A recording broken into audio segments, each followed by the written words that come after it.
Hey, what's going on? It's your boy BT, and this is the official live fight reaction for Paulie Malinaggi versus Artem Lobos. You see what he's got right there? Bare knuckle fighting. This is what y'all wanted. Y'all wanted to see the bare knuckle fight, so here we are in the car. We're superstars. Yeah. Gonna go far. That's it. I feel like I'm vibing like Paul right now, but yeah. Bare knuckle fighting. Y'all wanted the bare knuckle fight live fight reaction. We found a way. I didn't say I was gonna go live the whole bare knuckle fight, but we're gonna go live just before the main event. Yeah. Chris Liebman just won his fight in the co-main event. So the Paulie Malinaggi, Artem Lobos fight is next. So I want y'all to comment down below. Who you got winning and why? Make sure you smash that like button. That's it. And we'll definitely be interacting with you guys. Yeah, let me know what you guys think about this fight. Leave your comments down below. Let me know what city, what state, what continent, where you watch from. Represent it in the comments down below, and I'll make sure to give you a shout out in due time. Let's swing it over to my dad. Pops, what do you think about Paulie Malinaggi versus Paulie Malinaggi versus Artem Lobos bare knuckle fighting? What do you think about bare knuckle fighting? I gotta give it to Paulie because this ain't boxing. This is real right here. You're gonna get your ass whooped, and you're gonna feel it. You don't have no boxing gloves to protect you. So for him, I give him kudos and I respect him because he's coming from boxing to doing that, and he's trying to prove a point. So hey. You want to do that? You want to take a risk on it? That's great, and I'm looking forward to that. And I see Paulie. Paulie really wants. These two guys are not. They're not best friends at all. So for Paulie to do it, he wants to prove a point, and I wish him the best. So who you got winning? Oh man, you sure you asking me that question? Oh man, I'm gonna take the. I don't think Paulie got it all in. This is the first time he's trying this. Those guys are like pit bulls. I know the sport is just growing now, but I'm gonna have to go with Artem Lobos. Yeah. He's a bum. I'm going Paulie Malinaggi. Do you know what the record is in MMA? Do you want to know what it is? Who? Artem Lobos. Do you know what it is? No. Got 13 wins and 15 losses. What the hell? It was Paulie. He's a bum. It was Paulie. Paulie only lost like 5 or 6 times, but he's got more wins than losses. Yeah. He got more wins than losses. Hey, Paulie's looking forward to doing this, and he's trying to. I think one of the things he's doing is because he's want to prove a point that boxing is more dangerous and more risky than any other sport. And he's coming out to show that even in bare knuckling, that boxing is still the most dangerous and the most risky sport in all the the land. Yep, in the USA. Yep, yes sir. So you guys let us know what you guys think. It's different. It's a different type of tea that we're gonna watch now, but we're gonna bring it to you. Yeah, bring it to you on True School Sports. It is worth noting for those of you who did not burn $40 to buy a pay-per-view that Antonio Tarver is actually one of the commentators. That's crazy, isn't it? Yeah. Yeah. Oh, he's coming. We haven't been here to watch the whole telecast. Nah. In fact, I literally just woke up from a nap. Yep. We here. I didn't think Paulie would show up. Paulie's going to get messed up. Hey, there ain't gonna be no slapping here like in the press conference. I'll tell you that. He might still slap him. Yeah. This is crazy. Now, I don't think they make a lot of money in this sport, do they? There's no way they're making that much money. Not more than MMA or UFC? Yeah. But here we go. Bare knuckle fighting. Here comes Paulie. I didn't pick him. Lobos is taking this. He's going to hurt the fool of Paulie's face. Thank you. I agree with you. I try to tell my son that. Experience is the key. But then again, he's a boxer. Why didn't y'all go to the event? It wasn't worth it. Yeah. He's all the way in Tampa. I'm not going to Tampa to watch some bare knuckle fighting. I don't know. We're bigger fans of boxing. Yes, I went to the 5th Street Gym today. I saw. I had a really good conversation today with Chris Algieri. I have an interview with him coming out soon. So I think I made the right decision today. Yeah. And we went up there all day, and my son had a great time at the 5th Street Gym. You got Algieri too. And, he gave me his book. He gave me his book. So big shout out to my main man Chris Algieri for giving me his book, The Fighter's Kitchen. Yeah, me and Chris will definitely be in touch. It's all good guy. Nutritionist, is healthy, and what better person like to get it than Algieri? Algieri, yeah. So it tells you a lot about a lot of things. And you know what's good about that book too, Brandon, is when you do that other sign thing you were doing with your other friend, that he wants to know what's before a fight, what the fighters do, how they prepare, how they eat and everything. That book comes into play right on time. Yeah. So here we go. Artem Lobos is making his way to the ring right now as we speak. Yeah, he looking like a wrestler coming in there. Oh, no, yeah. Yeah, look at him. Oh, wait, no. Oh, is that Lobos? That is Lobos. Yeah, Lobos from Russia. Lobos, yeah. Kick his ass, Paulie. Yeah. Slap him up. Do these guys actually know each other from before in the past? Yeah. Or it's just a hype job? No, it's not a hype job. Yeah. Lobos was in Connor's camp, and that's why Paulie doesn't like him. Oh, okay. Anything to do with Connors? Yeah. I was trying to figure that out today because these guys said they were at the weigh-in. Yeah. The guys that met at the gym today. Yeah. They went to the weigh-in, so I was trying to get the clarity. Like, okay, I know they hate each other. Why? Yeah. Someone said earlier in one of my other lives, they said Lobos still looks like he's still trying to wake up from his last knockout MMA. Oh shit, it's crazy. It is worth noting that Stitch Duran is I don't know if he's coming for Lobos, but he's working on Lobos right now before Paulie gets in the ring. Yeah. Is Paulie gonna continue doing this if he wins or loses? I have no idea. Or is it just maybe I'll fight Connor. Yeah. That'd be sick. Yeah. Didn't you say Regis Forrest also called Connor out or somebody? He called somebody out. KOD, what's up, champ? Hey, what's going on? No, Regis Prograde called out Connor because he called out his manager, Mark Wahlberg. I didn't even know Mark Wahlberg was Regis' manager. That's crazy. Like, you always see him on some of the Instagrams though, in boxing games and stuff, so I kind of figure he has some kind of money invested into all that. So yeah, for those of you wondering, Artem Lobos just got in the ring, and here comes the man himself. Side piece, Paulie. Come on, Paulie. Come on, Paulie. Kick Show his him what ass, boxing champ. real fighting does. Let's go. He's getting booed. Oh, look at Paulie. Look at him, Paulie. Blue. Jeez, this is crazy. He said he's gonna put Artem Lobos in a coma.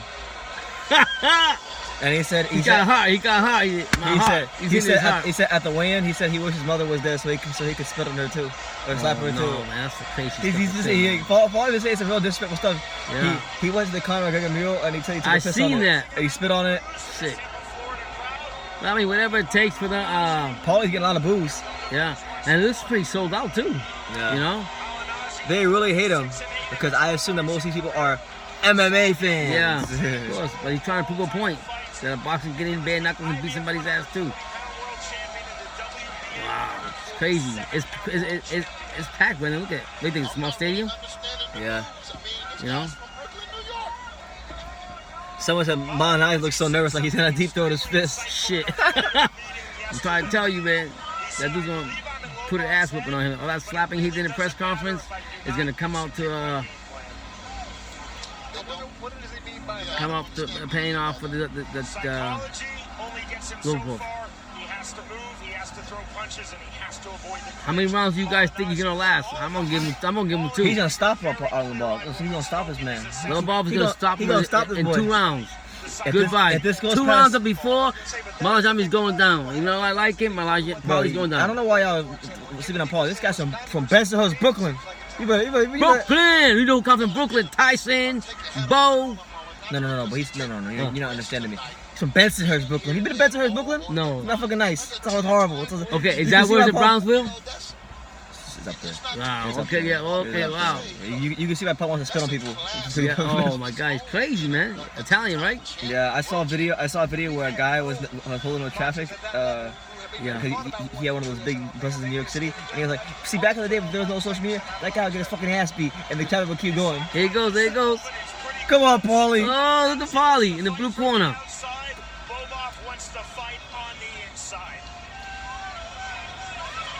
Wow, this is crazy. See him in it. I can't believe I'm actually watching Calamari about to have a bare-knuckle fight. Hey, we're trying to let the fans know that we support our boxers here. Let's see. This is Paulie Malinaggi's debut in bare-knuckle fighting. His debut in his last view. Now that's a stepping stone to the Conor fight. He's gonna fight Conor right here, and he's gonna kick his ass. Paulie Malinaggi, pound for pound #1.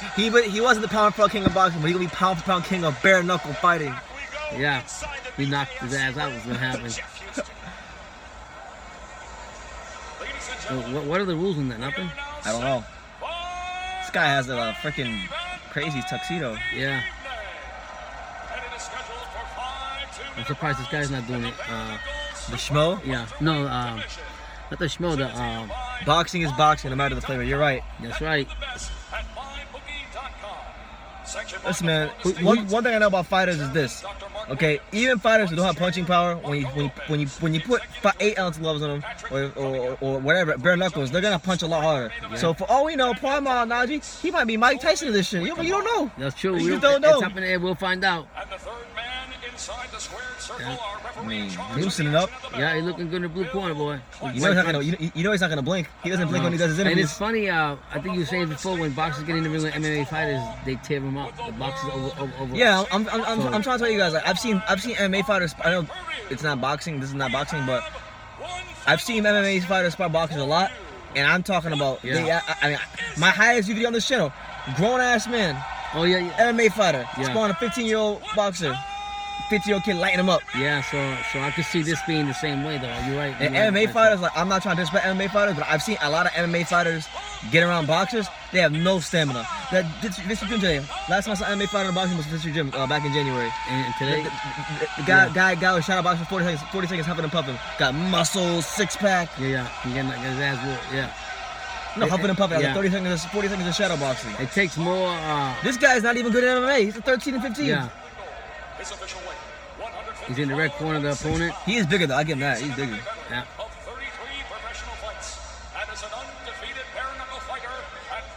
Undefeated bare-knuckle fighter. I'm sure he likes hearing So that. he fought one fight. He's undefeated. That MMA fighter was a wrestler though. Oh wow. He looks bigger than Paulie too. He's definitely bigger than Paulie. Yeah, he's a ground guy. Yeah. So he's one of those guys at MMA who likes to put his nuts Yeah. nuts on your head, and then you smell his sweaty balls on your head when he puts you in one of those like Kimuras or whatever. Paulie ain't going for that. Paulie gonna let him know what time it is. Paulie's not going for that. No.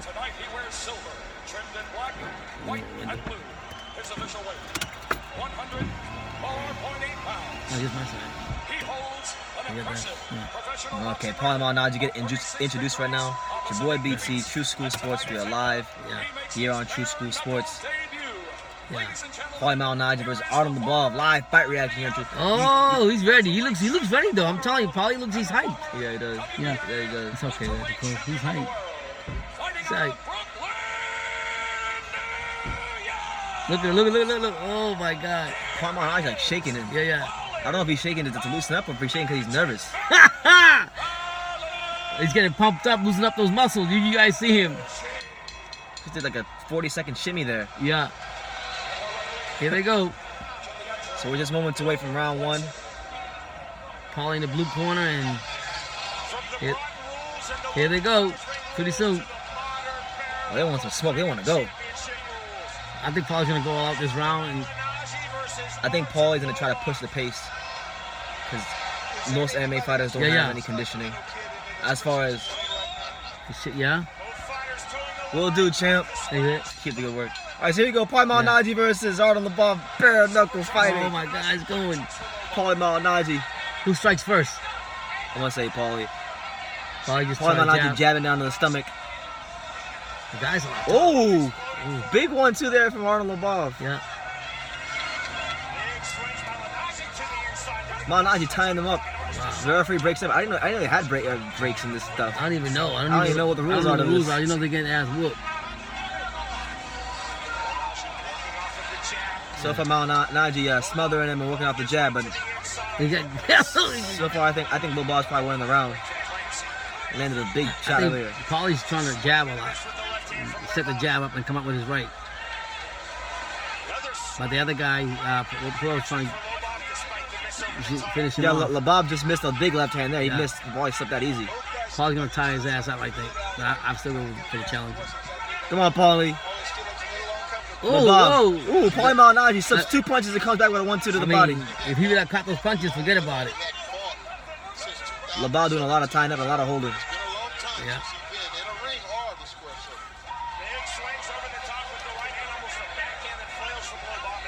Lobos missed again. Wow. Paulie out here looking like Floyd Mayweather, a defensive genius out here. Yeah. Wow. Paulie's holding. He's doing the right thing. Like in he's boxing. missed a lot of punches. I mean, Lobos missed a lot of punches, but Paulie hasn't been able to land anything of his own. So we're waiting for Paulie to land something. Yeah. He's trying to jab. That's what he's trying to do. I mean, Paulie can't approach this completely like boxing because I'm not sure how this shit is scored. So Yeah, that Russian guy, he's throwing all kinds of punches. I'm glad that Paulie's quick though. If he didn't have no quickness, he would have got knocked out. Decent jab there from Paulie. Yep. Tell him to set up the jab and he's gonna come up with that right hand over the top. But the other guy being the big. All right, so round one. I mean, I can't even say who I'll get it to. I mean, the Artem Lobos was fucking shadow boxing, but and Paulie was touching to the stomach. But let's see if Paulie's team has to say to him. Yeah, because what's that?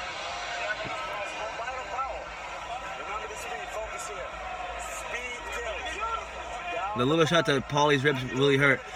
I mean, Lobos landed the more significant shots. I mean, he didn't land barely any shots.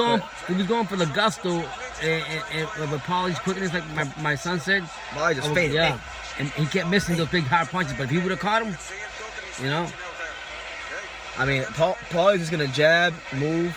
I mean, you got Lobos in the corner huffing and puffing already. Yeah, huffing and puffing. I'm telling you, these MMA fighters have I don't understand no that, conditioning. I don't know why either, but I'm just saying. I've seen, from my experience, seeing MMA fighters get in the ring with boxers, they never have conditioning compared to boxing. One of the guys that I like, I don't know if MMA, UFC is so you go round two. Lobos messing with another big left hand. I like Faber. Faber was always in good shape. Malinaggi looking like Floyd Mayweather. Yeah. There you go. Good shot to the body there by Lobos. Wow, he's missing that. The other guy's missing everything. Paulie's using his... Oh, good jab there for Paulie. Another jab at Paulie. Yeah.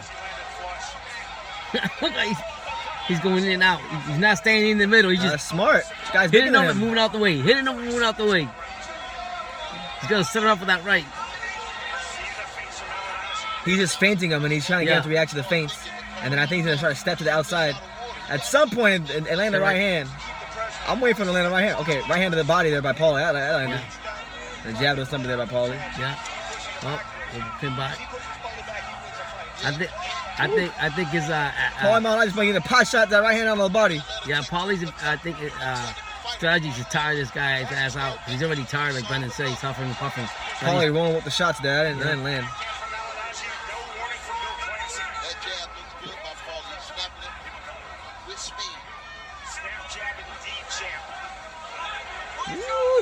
Paulie Malinaggi, come on, champ. Paulie said, woo! Big right hand there from Paulie. Wow. That landed flush. Unreal. Paulie lighting him up. He's letting him know. Who knows? Oh, Paulie's in a good rhythm now. You can see by his move, you can see the looseness. Yeah. He beginning to settle into a decent rhythm now. Trying to fill him out. The other guy looks tired already. Come on, Paulie. He's going for his shots. Oh, it's decent little left there by Lobos. I don't know if I landed. Nah, he's missing a lot of hard punches. Paulie's using his quickness. Good jab to the stomach by Paulie. There you go. Lobos like, fuck this, I'm grappling him now. Yeah. That's not even help. Yo, this guy Paulie is in good shape though. I'm trying to tell you. You might have a point here. I don't know. I mean, unless Artem Lobos just sparks him out with a big left. All right, that was a clear Paulie round. Yep. Yes, sir. Paulie landed a jab and his hand immediately broke. So far, 2 rounds for Lobos. I think Paulie going to stop him. Paulie looks good though. I'm telling you, he's going to tire him out. That's when he's going to come in. Paulie is getting wrecked. No, he's not. He's using his quickness to tire him out. You know how many punches Lobos? I got it 1 round apiece. I gave Lobos the first round because I thought Paulie didn't land much, even though he was slipping. But the second round, Paulie landed a flush right hand. He landed jabs. He controlling him. You say he's getting comfortable now. You can see it. He's getting a boxing rhythm. Yep. Yeah. And the second round, Lobos only had 1 left punch. That was it. For those of you who are wondering, it's 5 rounds total. We're heading into the 3rd round, so we're already in the middle of the fight. And that's right, Paulie Malinaggi, TBE. He's representing boxing. Bring on Mayweather. Paulie wants Mayweather next. No. Lobos did some decent body work here and there, but I mean, he missed too many shots for me. But anyway, we're round 3, so I got a 1-1 piece. Here we go. Paulie Malinaggi fainting. That guy's missing a lot, man. He just missed the right hand there, Artem Lobos. Yeah. Does anybody know how much these knuckle fighters make? I have no idea. I don't know. Malinaggi made a miss again. Cooking. Good jab there from Paul. That landed. Good touch, left hand down on the body there by Artem Lobos. Another jab there from Paulie. Paulie landed the jab. Oh, he's staying away though. Jabbing and moving. Smart. Oh. That's a slip. That's a slip. Yeah. From Lobos. That's a slip. I think he's getting tired though. Jeez, I can't believe it. Paulie he's got a good game plan, I'll tell you that. I mean, they were saying at the gym today what he was going to do. He's going to jab and move. Yeah? He got jab down and then something by Paulie. Oh, okay. Good left hand of the body there by Lobos. Okay. Paulie picked him off with a jab. Lobos fell about an inch short with 2 punches and Paulie picked him off with a jab.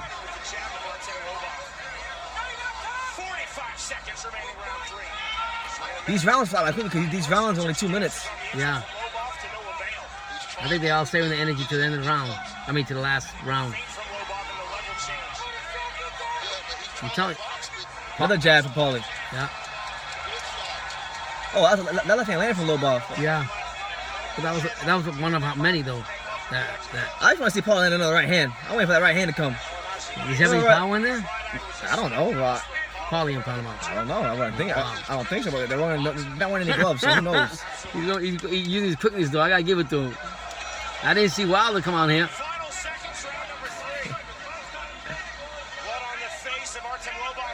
Oh man, yeah, there's blood. Just so you guys know, Artem Lobos is bleeding. He's bleeding from all the way up. Paulie isn't throwing any hands at all. He's just jabbing him. But hey, you guys say he's not throwing any hands, but like, Artem Lobos is beginning to bleed, so them jabs are clearly having an effect. Yeah, it does jabs and his quickness, using his quickness to stay away. I would do the same thing. I'm here. Mike Vick says Paulie's gonna smoke this bum. Stop, Mike Vick. Paulie did land stuff. Paulie's jabbing his head off. What are you talking about?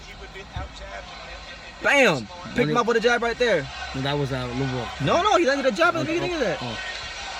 Watch right here. Watch. Boom! Left hook. Okay, check left hook, and then that didn't really hit Paulie, and it hit him off. It knocked him off balance a bit, but that didn't land flush. Yeah, that didn't land flush. That didn't really land flush. He came in, Paulie check left hook, bang. Yeah, I'm telling you, Paulie is using his quickness. He's not even breathing hard yet. Hell no. The Russian fighter, he wants to go ahead and grab him. So round 4, Malinaggi versus Artem Lobos. Bare-knuckle fighting. Yeah, that's it right here. I got Paulie up 2-1 at the moment. Yeah, me too. I think he's jabbing more and getting in and getting out. Now he's feinting and he's still feinting. He's trying to feint that body inside the right. Jab to the stomach there by Paulie. And this guy's is missing a lot though. Paulie's making him miss a lot though. Paulie left full nail with this shit. you put it. Ooh. Here comes Artem Lobos. Oh damn! Artem Lobos kind of began to manhandle Paulie now. Jesus. Yeah. He kind of hit him and then he bum rushed him. Yep.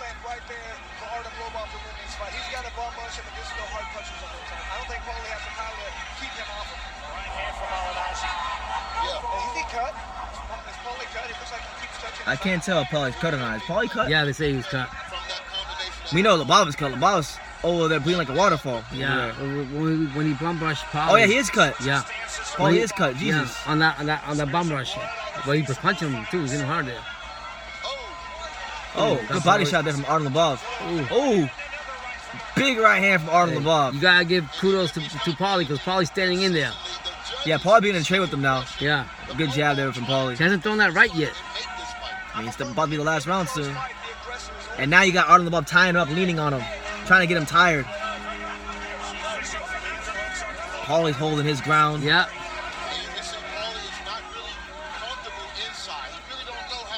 No, Paulie ain't trying to. He don't want no inside work. Cause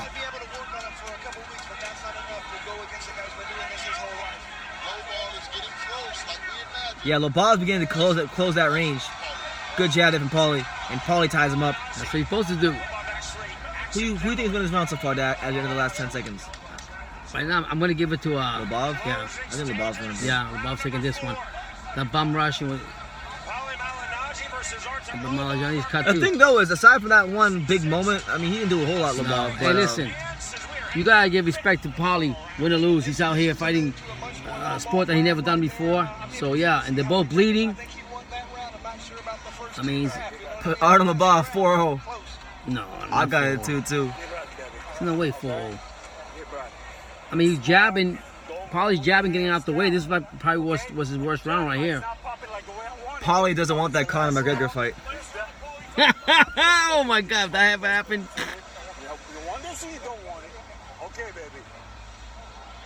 All right, so we ended the last round of Paulie Malinaggi with Artem Lobos. This is bare knuckle fighting, guys. Is it no? Bare knuckle fighting. I think Lobos is gonna come in and bum rush him again and get in the corner and punch the shit. I like how Artem Lobos winds up getting the best cut man in all boxing in his corner. That's crazy. Stitch Duran, that's funny. Well, it should have been Paulie, right? Is it 2-2? I got it 2-2. I got it 2-2. There goes. Start the 5th round. The last round starting right now. The 5th round. This will tell who's gonna win. Yeah, this is the side to fight for me. On my card. Right now, nobody's doing nothing. All right. Good jab there from Paul. I picked him off right there. Yeah, because he's trying to bum rush. Lobos, for those niggas. Be nice if Paul landed his right hand a couple I think times. he's waiting for the right time to do it, though. I mean, it's the 5th round. Yeah. You can't let this guy keep coming in, though. A lot of posturing going on right now, not much action. Paulie slips another left hand there from Artem Lobos. Oh, wow. Left hand to the body there by Artem Lobos. And here he comes, he's bum rushing Paulie. Yeah, and hold it. Yeah. And now he's holding him. God, thank God I didn't spend $40 on this. It's not worth $40. I thought it was a bullet tonight. You thought it was $15 you thought it was? $15 is gonna need 40. Okay, the left hand a little off there, grazed Paulie. Trying to set him up though. That missed, that actually missed. Come on, 1 minute left in the round. I gotta do more, man. Come on, Paulie, get in there with that right. Yeah, I see you throwing it yet. Paulie's gonna win, but I mean, because he's gonna bum rush him. Good defense there by Paulie. Yeah.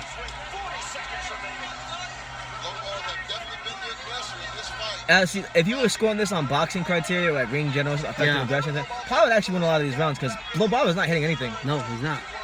Boxing like wise, ring no. generalship and defense, Paulie will be winning like almost all these rounds, like four of these 5 rounds. If you were scoring on boxing, but I don't know what the scoring criteria is for this, you know, so I can't sit here and say, oh, he's winning.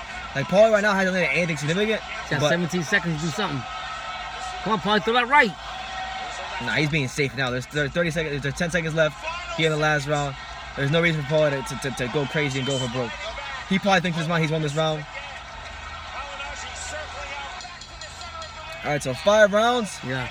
Paulie just shook his hand. Yeah. I hated him. Respect. But what's funny is if you were to look at their faces, Artem Lobos' face is a lot. And you beat down more, You don't judge fights like that, but Artem Lobos' face looks worse than Paulie's. Okay, exactly. And Paulie supposedly didn't land anything, you know? Yeah. Wow. Well, there you go, folks. We're waiting for the. Lobos won easily. I think Bob might have pulled it off only because you gotta think the inexperience that Paulie had F it, I'll give it to Paulie. I'm giving Paulie a gift decision. Said, he represented boxing good, and we'll see him again. For those asking who won, the fight just ended. We don't know who's gonna get the decision yet. We're waiting for the decision, so that's what we're waiting for. I'm waiting for Paulie to see what Paulie got as a decision. I think I don't think I thought Paulie won that round, man. I think Lobos won the fight. You think he won the fight? Yeah, I thought Paulie won the fight. Paulie jabbed a lot, but he never used his other right hand. So to me, he didn't go forward with that. So yeah. I got side piece Paulie. Yeah. I got side piece Paulie 3-2. Close fight. Close fight. No, it's a close fight, but I'm gonna give to experience wins. But if you were to judge on who took more damage, I think Lobos took more damage than Paulie did. So honestly. Yeah. When Paulie got cut, but Lobos got cut worse from the jabs. A lot of y'all were saying, "Oh, he's not landing anything," but Paulie landed more jabs. But he was smart. He didn't want to get in there and fight with this guy. He was just jabbing and moving. This man said 45-0, Artem Lobos. He won 5-0. Yeah, I mean, Thank God I did not order this. no, that was a joke. It was 15. I thought I heard it was 15 bucks, and I went to it. It said $39.99. I said, "You got the North Riddick Bowl. You got me fucked up. You got me fucked up. You got me." Yeah. Wow. I don't know what the scoring is this thing. Yeah, He said he got all my teeth. He said I got all my teeth. The guy's still pleased with the guy did. Paulie landed like 3 jabs in the last round. Yeah. Look at his eyes. Jeez. They're saying, okay, let's see the decision. I don't think Paulie got the decision. He's gonna get it. This history-making bare-knuckle fight has gone the full 5 rounds, and here are the score totals from our judges at ringside. Daniel Torres, Troy Winklebaugh, and Michelle Olney all scored the fight. The ball probably gonna win. 47. Of course. So the winner, by unanimous decision, Artem! Artem the ball got the decision. Yeah. So Artem the ball got the decision over Paulie. Oh, it's bad. I mean, kudos to Paulie. Paulie's not mad about it though. He held his own. He didn't get hit. He got his check. He got his teeth. Damn. Yeah, that was it. He came for the paycheck. That's it. I mean, a lot of people were saying that he. We were at another gym out here, and they were saying the same thing, that he needs more money. He's broke. I don't think he's broke. Yeah, someone said, what a robbery. Yeah. Paulie don't care. He came for the paycheck. Yeah, it's true. Paulie's small. Paulie ain't mad about it. No, of course not. He got all of his teeth and he barely got hit. Yeah. So Artem Lobos improves his record to 2-0. Listen, I will watch it. I'm gonna watch this shit. Yo, there. 1882, the first Irishman to ever become a bare-knuckle world champion, and that is what is next for me.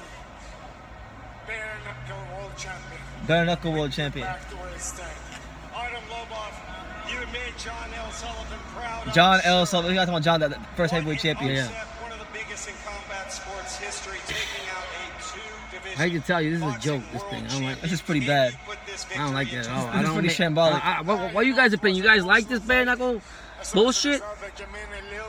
Or do you like MMA, UFC, boxing? What's your thoughts on this shit? This shit wasn't worth $15. It was worth $5. Paulie won rounds 2 and 3 for sure, and then 5 is debatable. 5 is a swing. I think he won 5 as well.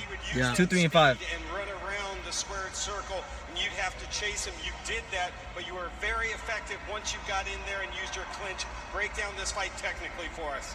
Yeah, absolutely, and you know, also. I mean, it's rigged. It is rigged. The money one, yeah.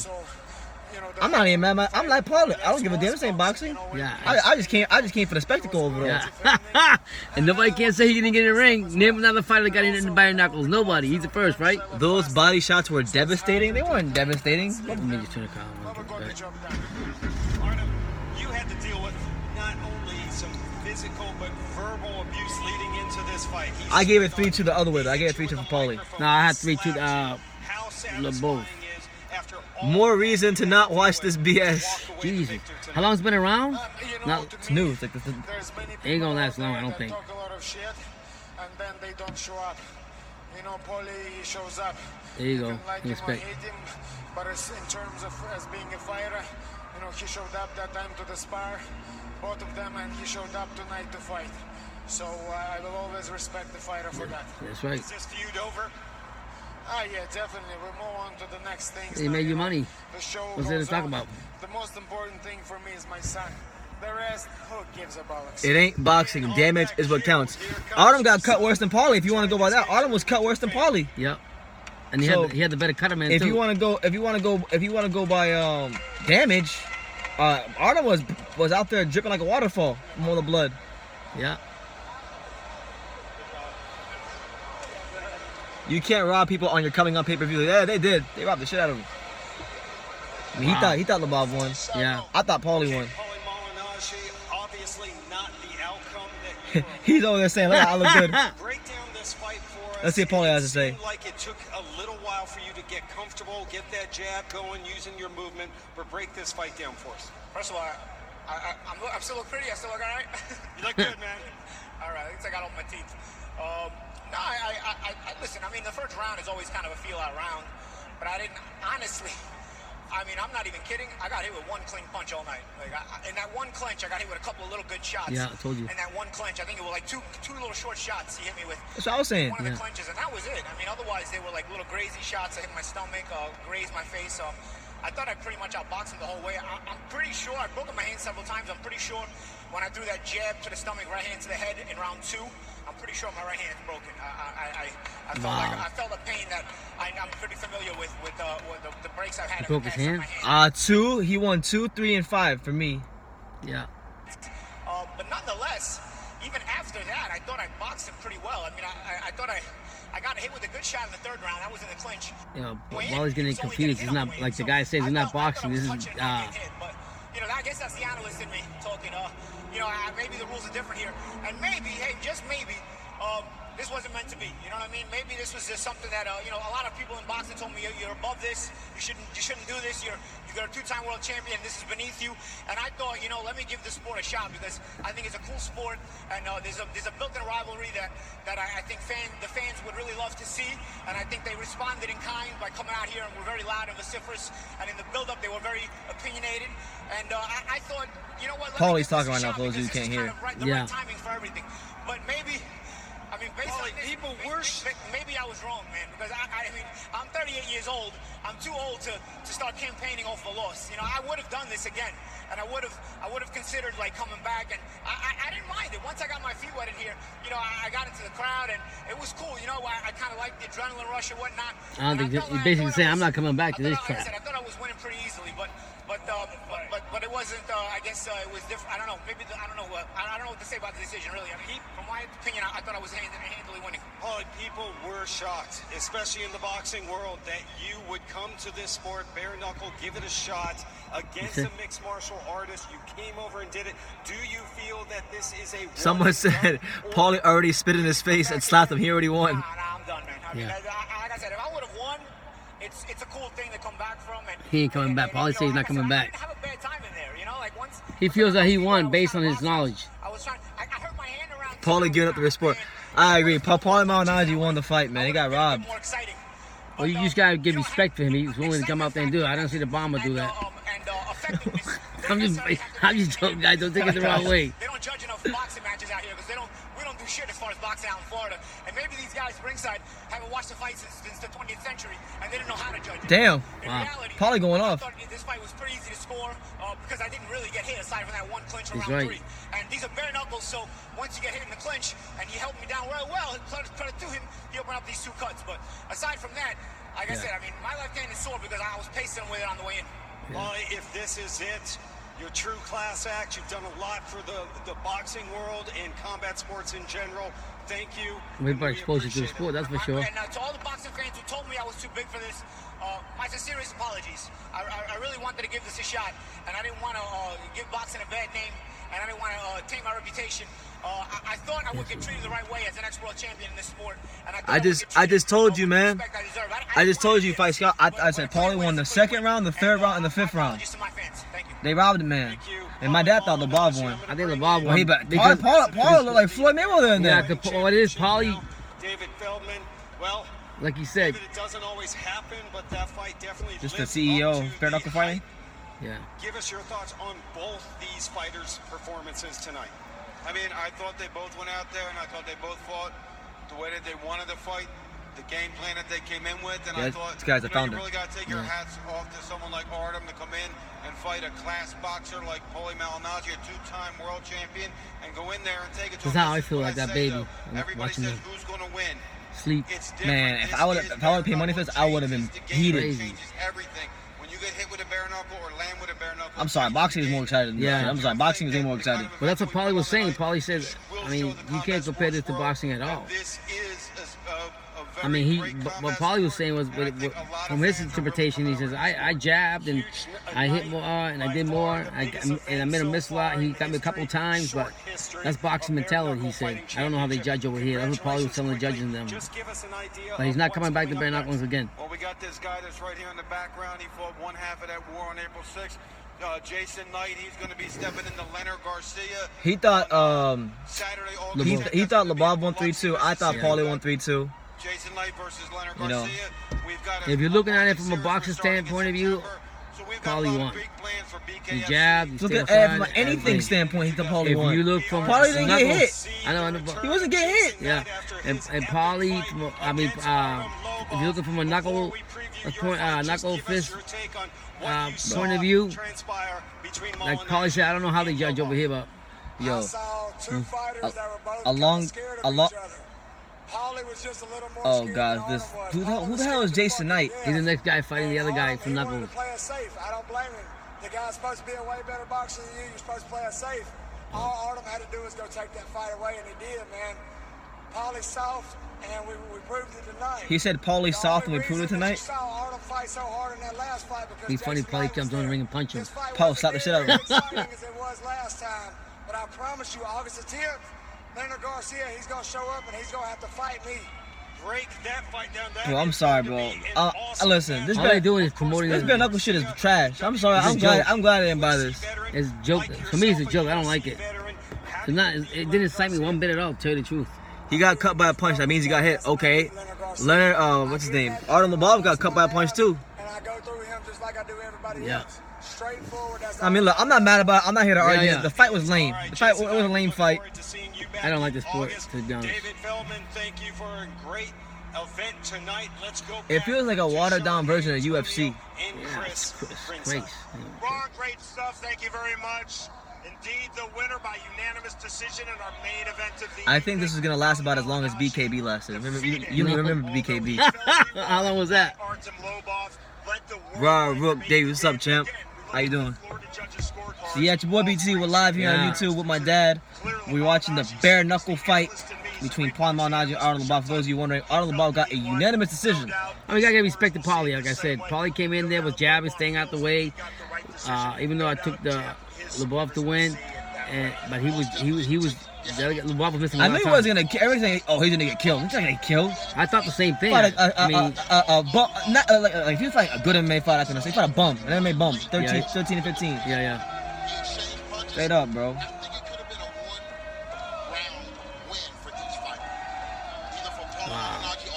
Tony Otaro with some good analysis saying that he thought it could have one round win either way. That's what we scored it. One round win either way. It seemed like it came down to something you brought up earlier. Paulie said he probably broke his hand and made him not throw any more right hands the rest of the fight. Well, I'll tell you something. I tell you, he broke his hand. Are y'all outside the strip club? Nah. I'm with you, dude. He missed all night but won the fight.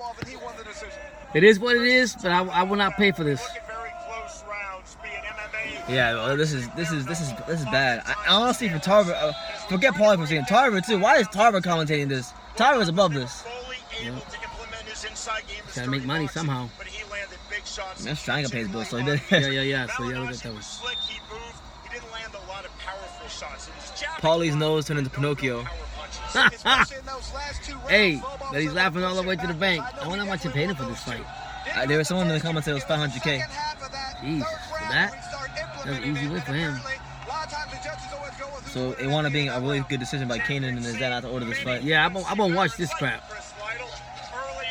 The only way I watch it is Deontay Wilder versus Tyson Fury do it. Oh, that'd be funny, like you were saying, yeah. Something like that. Remember when Fury was like, "What Wilder? I challenge you to a bare knuckle fight in New York City tonight." And let me tell you something, them gypsies, he ain't no jokes. Back in the day, that's what they did.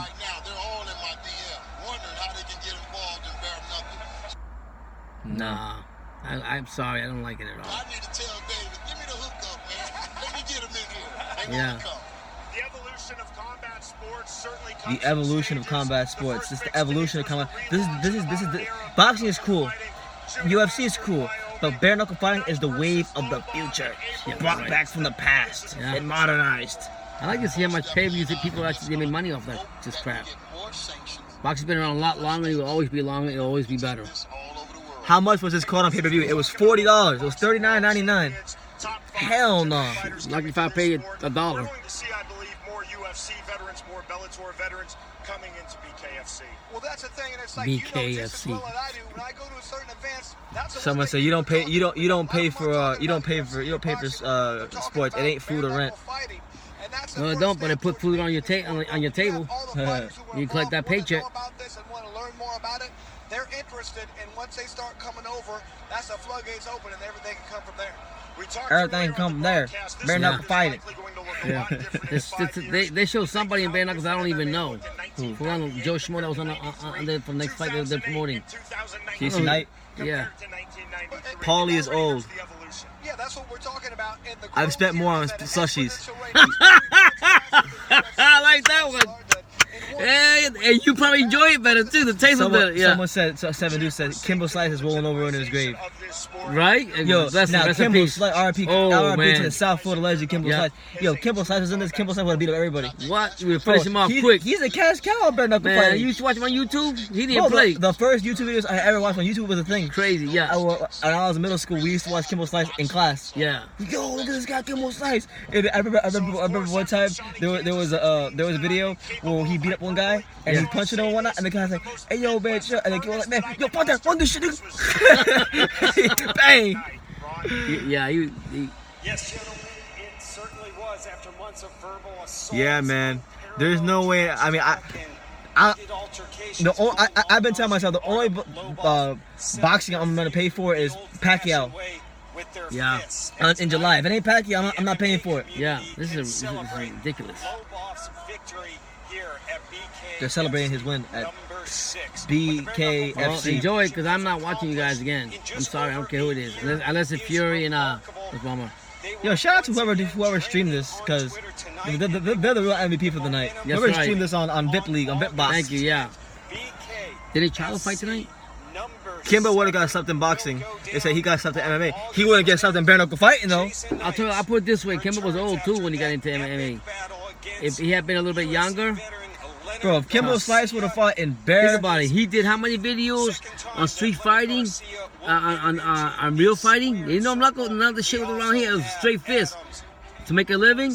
Someone wants to, they said they want to see Andre Ward versus Sergey Kovalev in bare-knuckle fighting. Oh, that'd be good. Hey, yeah, that's good. They got women in this too? They got girls doing this too? That's brutal. That's pretty bad. Yeah, they're just trying anything. Yeah, we're on the last days, champ. Yeah, you're in line, man. Jesus coming back soon. This is ridiculous. That's live Saturday, August 10th. Yeah, we got action tomorrow. We got Charlo fighting tomorrow, so that should be fun. I was gonna say, man, like, what's Charlo tomorrow? Yeah, I paid. Listen, I paid for the last 3 pay-per-views. I paid for in chronological order. I paid for Pacquiao Broner. I paid for Fury Wilder, and before that, I don't remember what I paid for. Yeah, the worst fight that I hated was that we actually bought, the Mayweather and Pacquiao fight. That was like a waste of my money. It was $100, but even that was better than this. Yeah, true. All right, so that was it on that. Yeah. That honestly, I'm not gonna lie to you. As much of a spectacle as it was, yeah, that didn't even deserve a stream. No, it didn't. That did not even. This almost didn't even deserve a live fight reaction. I mean, you have to build the sport, and you're not gonna get it. Someone said Dave Allen's gonna bare-knuckle fighting. There you go, Rhino. If Dave Allen's bare-knuckle fight, he beat everybody up. You finish them all up. Yep. I mean, I got kudos to Paulie for getting in there and doing it. What he did, he didn't want to disrespect the sport of boxing. But he wanted to prove a point, and I think honestly, with his boxing ability, he did good in the ring. That guy was missing a lot of punches and going. Someone said Paulie can't go back to boxing for 6 months. He's suspended from boxing for losing.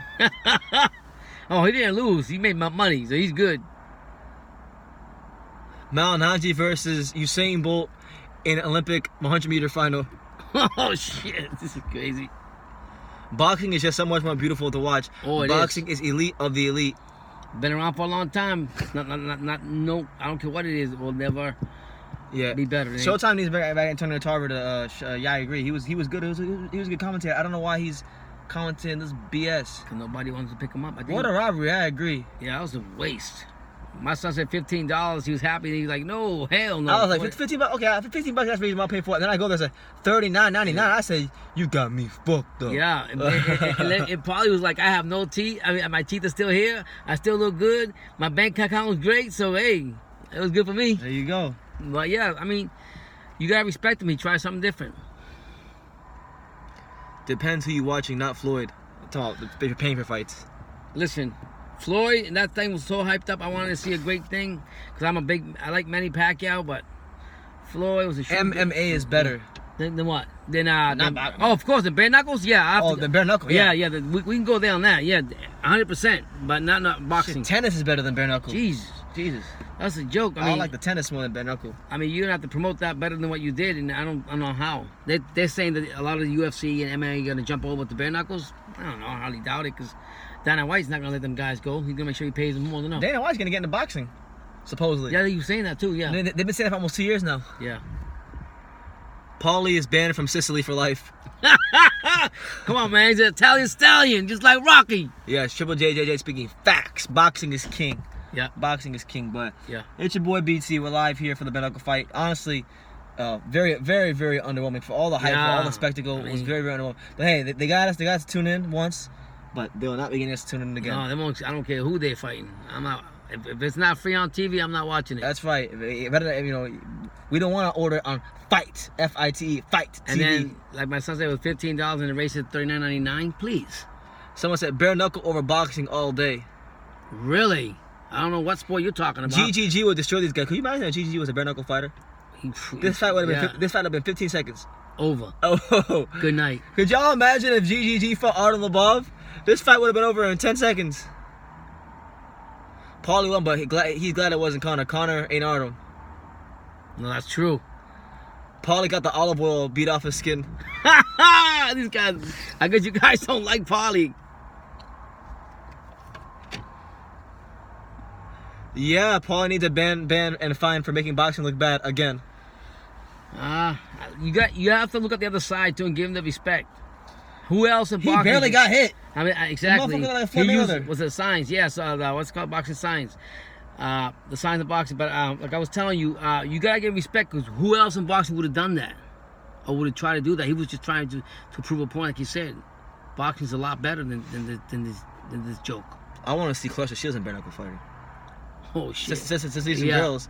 Yo, when they show them girls in the clubs taking like 4 or 5 punches, girl, like towards you guys probably didn't see because I know a lot of y'all didn't stream the fight, but literally towards the end, in the credits, they type promoting the next fight, and they show girls. There's one girl lining up taking punishment, bang, bang, bang, bang, bang, bang. Yeah, well, there's a lot of people call Clarissa Shields a man, anyways. That's messed up. It's crazy. They She don't got respect it. She got her teeth fixed, so her sexual market value has went up. Yeah. Let me tell SMB you up.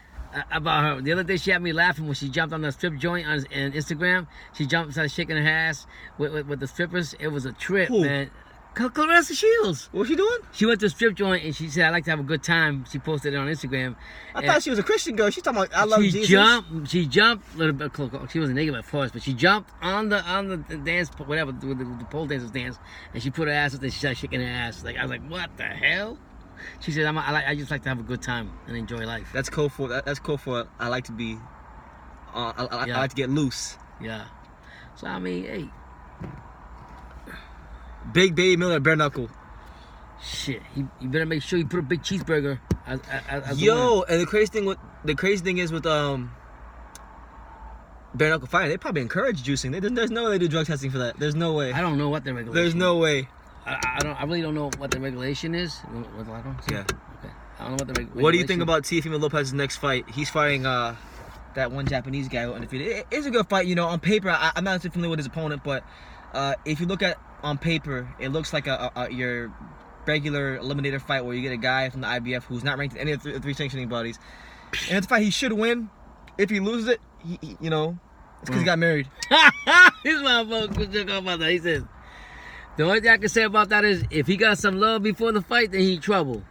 Other than that, kudos to him. But yeah, man, so the bare knuckle fight was what it was. Big shout out to my main man, Albert Rodriguez. You know, make of it what you will. There's not a whole lot to talk about when it comes to this bare knuckle fight. Now that that's done and dusted out the way, let's talk about boxing. There you go. All right, tomorrow we got Charlo. We got Jamel Charlo fighting Jorge Cota.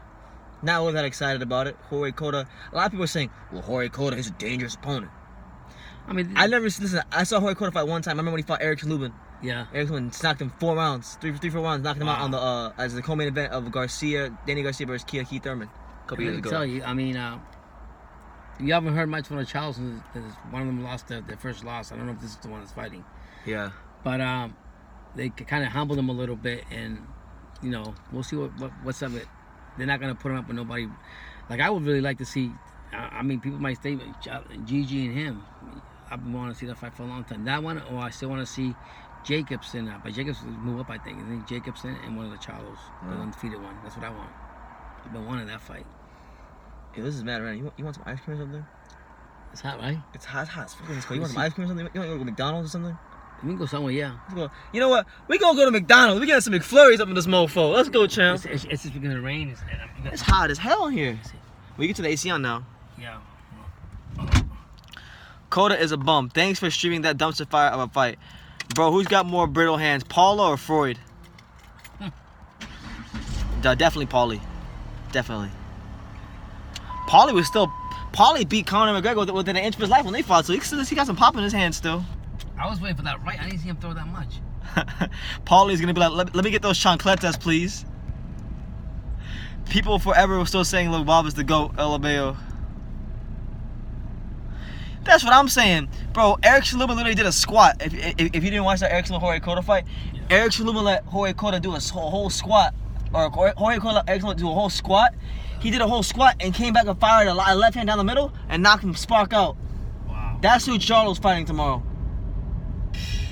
I think they're just trying to build his confidence back up. That's the way I see it. Paulie can't even open the car door. Well, he broke his hand. So. What did you think about the Andy Vences fight last week? I thought it was a good fight. You know, Andy Vences versus Albert Bell. I really enjoyed it. You know, I thought it was a close fight. I didn't score it. I didn't score it, but I wasn't mad with the decision.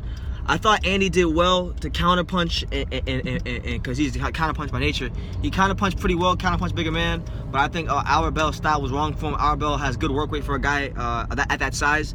So yeah, well, I didn't see any wrong problem with the decision. Andy Vences though, I think with him, his problem is that I think he needs to refine his style a bit, because when he's being a pure counterpuncher, when you run into certain fighters, you're gonna always have problems with certain fighters, and I think Albert Bell was just one of those certain fighters. You know. Who's your favorite fighter? It's pretty. I don't know if you probably don't watch me. You probably just stumbled upon my live. But my favorite fighter is Roman Chocolatito Gonzalez, or as we call him here on True School Sports, the real TBE. But aside from him, I like Riddick Bowe, Michael Nunn, Vander Holyfield, Manny Pacquiao. How much did Malinaggi make? I thought Malinaggi. People were saying $500K. Do you guys think pay-per-view made a lot of money on that?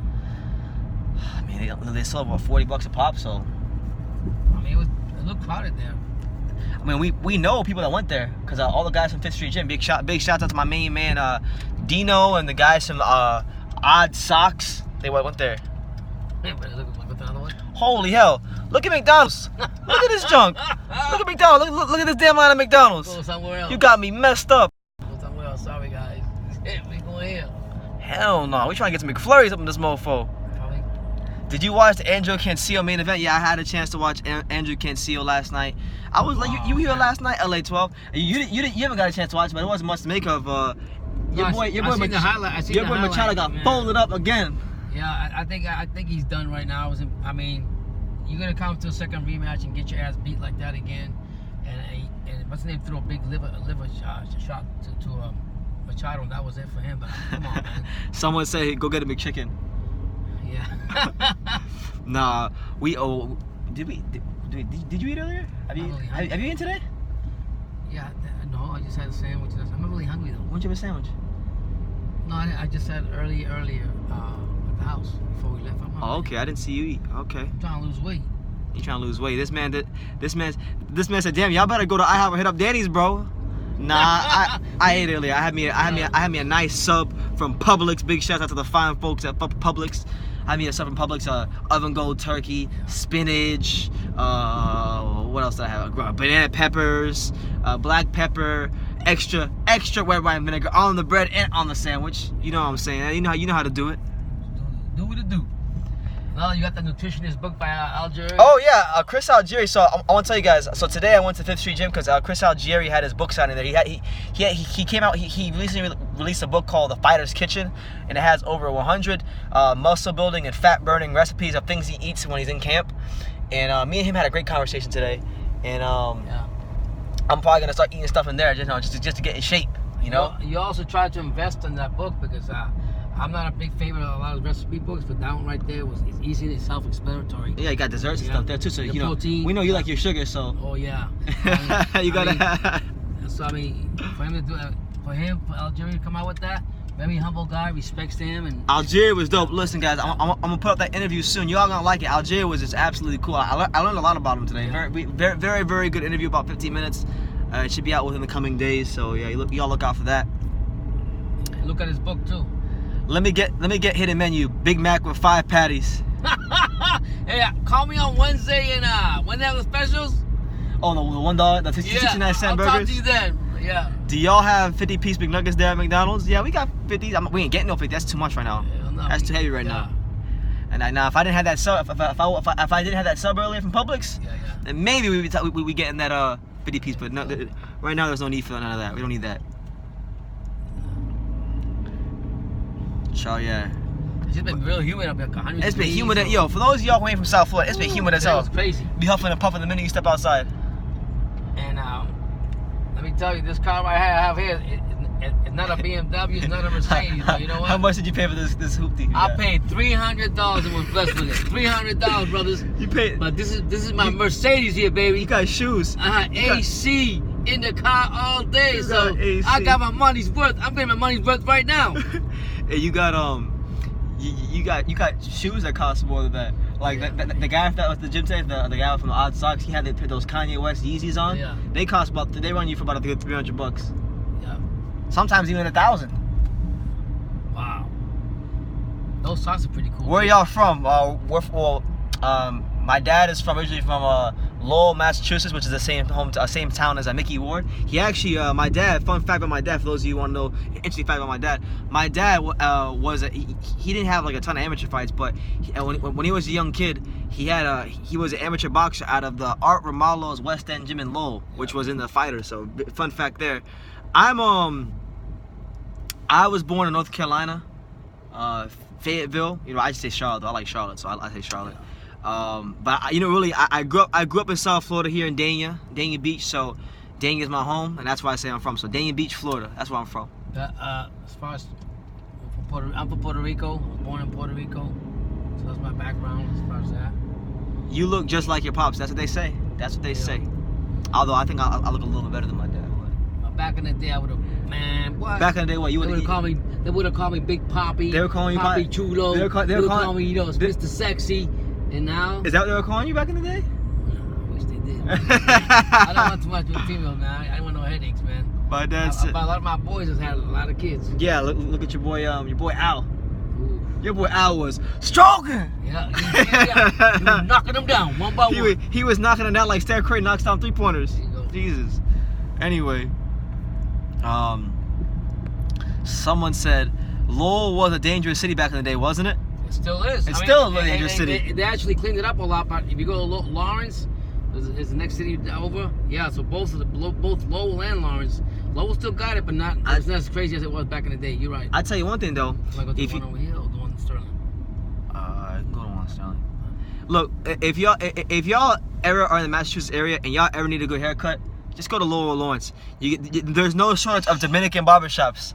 I mean, I remember one time where Grandma lived, there was like 4 Dominican barbershops right next to each other. I'm like, damn, but ain't that too much competition? I guess not. They're trying to make their money, Nah, Pop, you look like John Gotti Jr. He was there at the fight. You know what John Gotti is? Yeah, it was not.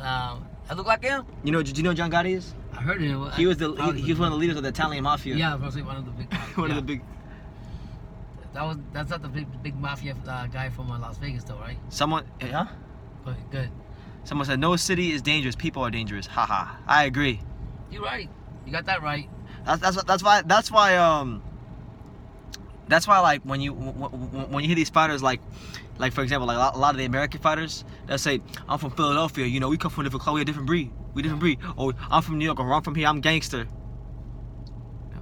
My city is the safest place in the world. Bum City. Where you from again? Dominicans can cut though. I have one. He's official. You damn right. Yeah. Someone said, damn, he do look like John Gotti. I look him up. I'm really into like watching those Italian mafia. Did you still that play? That play was about. Yo, I actually went to is your dad going to cut your hair again? I don't know. I just got. We're in dire need. I just got paid, so you know, I might just have a professional to do it this time. But it's all good. But Yeah. No, you said the mafia. Oh yeah, I recently went to a musical recently. I went to go see a Bronx Tale, a musical. Yeah. And for those of you who've ever seen a Bronx Tale, that's a good movie. I'm really into that Italian mafia stuff. It's, you know, when you're in this life, you know. Yeah. There's a price to pay. What's that one you tell me about life? Don't worry about it. What do you say? What? That play that you always show me from the movie. Oh yeah, nobody cares. Nobody cares. Nobody cares. Nobody cares about what's going on. Nobody cares. So keep it to yourself. Availability. That movie. What did you think about the Andy Ruiz Jr. fight? I was live for that fight, just like how I am now, my old apartment. But Andy Ruiz Jr. It was a good fight, man. He really showed his quality on the night. Great counter punching, exceptional hand speed, good durability. I got another positive thing to say about Andy Ruiz. He really announced himself not just to the heavyweight division, but the world at large. So, you know, I think he has a great chance of winning the rematch. And I don't know. I'm leaning towards picking him for the rematch. But I want Joshua to win the rematch because I like Joshua. And I don't like how people are talking about him since he lost. Like the guy didn't carry boxing as one of the flag bearers of the sport for the last 2 years. I mean, you gotta give respect to Joshua. He lost, but he wants to come back and try to redeem himself in the same place that he lost. Where, you know, he probably would make more money in the UK as far as where they have all his fights. Yeah. But he wants to come back to Madison Square Garden and redeem himself. So kudos to him. Every champion loses. Ali lost, Frazier lost, you name it. A lot of the big fighters lost. So for him, he's just opportunity to redeem himself. Respect to Ruiz, because nobody counted him out in except for himself. Because honestly, when I first seen this guy, I told my son, "You serious? He's a boxer?" When I seen him throw punches, so oh my God, and he wasn't breathing hard and everything. So I gotta give credit to him too, to his culture, his people. He's an American though. Mexican, American, I want to call it. And he accomplished something that nobody did. I just wish Snickers would give him an endorsement deal. Yeah. He deserves it. Yeah. You gotta get Andy Ruiz that Snickers endorsement deal. Yeah. But my man, 13 rounds of boxing, said, I had a terrible experience once getting a haircut. I came out looking like Kim Jong-un. And then he said, I went to Supercuts to get a haircut. Well, honestly, Chim, I don't know which one is worse. Going to Supercuts to get your haircut or go to someone else. you know, I'll give you this, Dad. You did a good job. It's just that you messed up the edge right here. Everything else was good. Like, the levels were good back here. But hey, it was... And anybody that says that Bo don't have it and he's blind, shit, he caught on real quick on the haircut. Riddick Bowe was like, man, your dad fucked you up. I went to the boxing gym. And at the day I got my haircut, Riddick was like, hey man, say man, who gave you a haircut? I said, he gave me a haircut. Pointing to my dad, he said, man, he fucked you up. Let me find out. Riddick Bowe was getting all up on my haircut. But yeah, but I mean, as far as champions, I think Fury's gonna come back and he's a top dog according to the Ring Magazine and everybody else. And I want to see that rematch, him and Tom Schwartz? No. Bronze Bomber and him go at it again. I think this time, Fury prevail.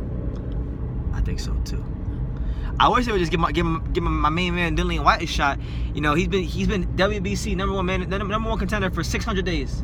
600 days, the man has been number one. Listen, Dillian White is right what you're saying, but Dillian White's had his opportunities to do more than that.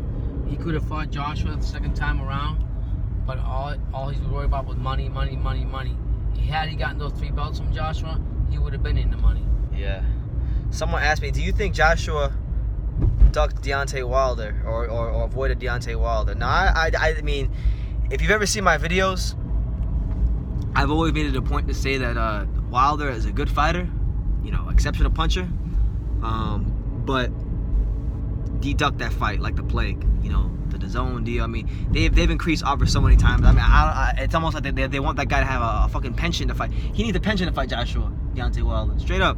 What I heard, he's only made through his career in boxing like $30 million. That ain't shit compared to all the other boxers. Hell no. Fury got like 25 million or whatever it was, 20 million fighting Tom Schwartz. That's what I'm saying. Like, and so if you had an opportunity to get $100 million for how many fights or whatever, That's more than you ever made, your team and you ever made in your time you've been boxing. Yeah. So.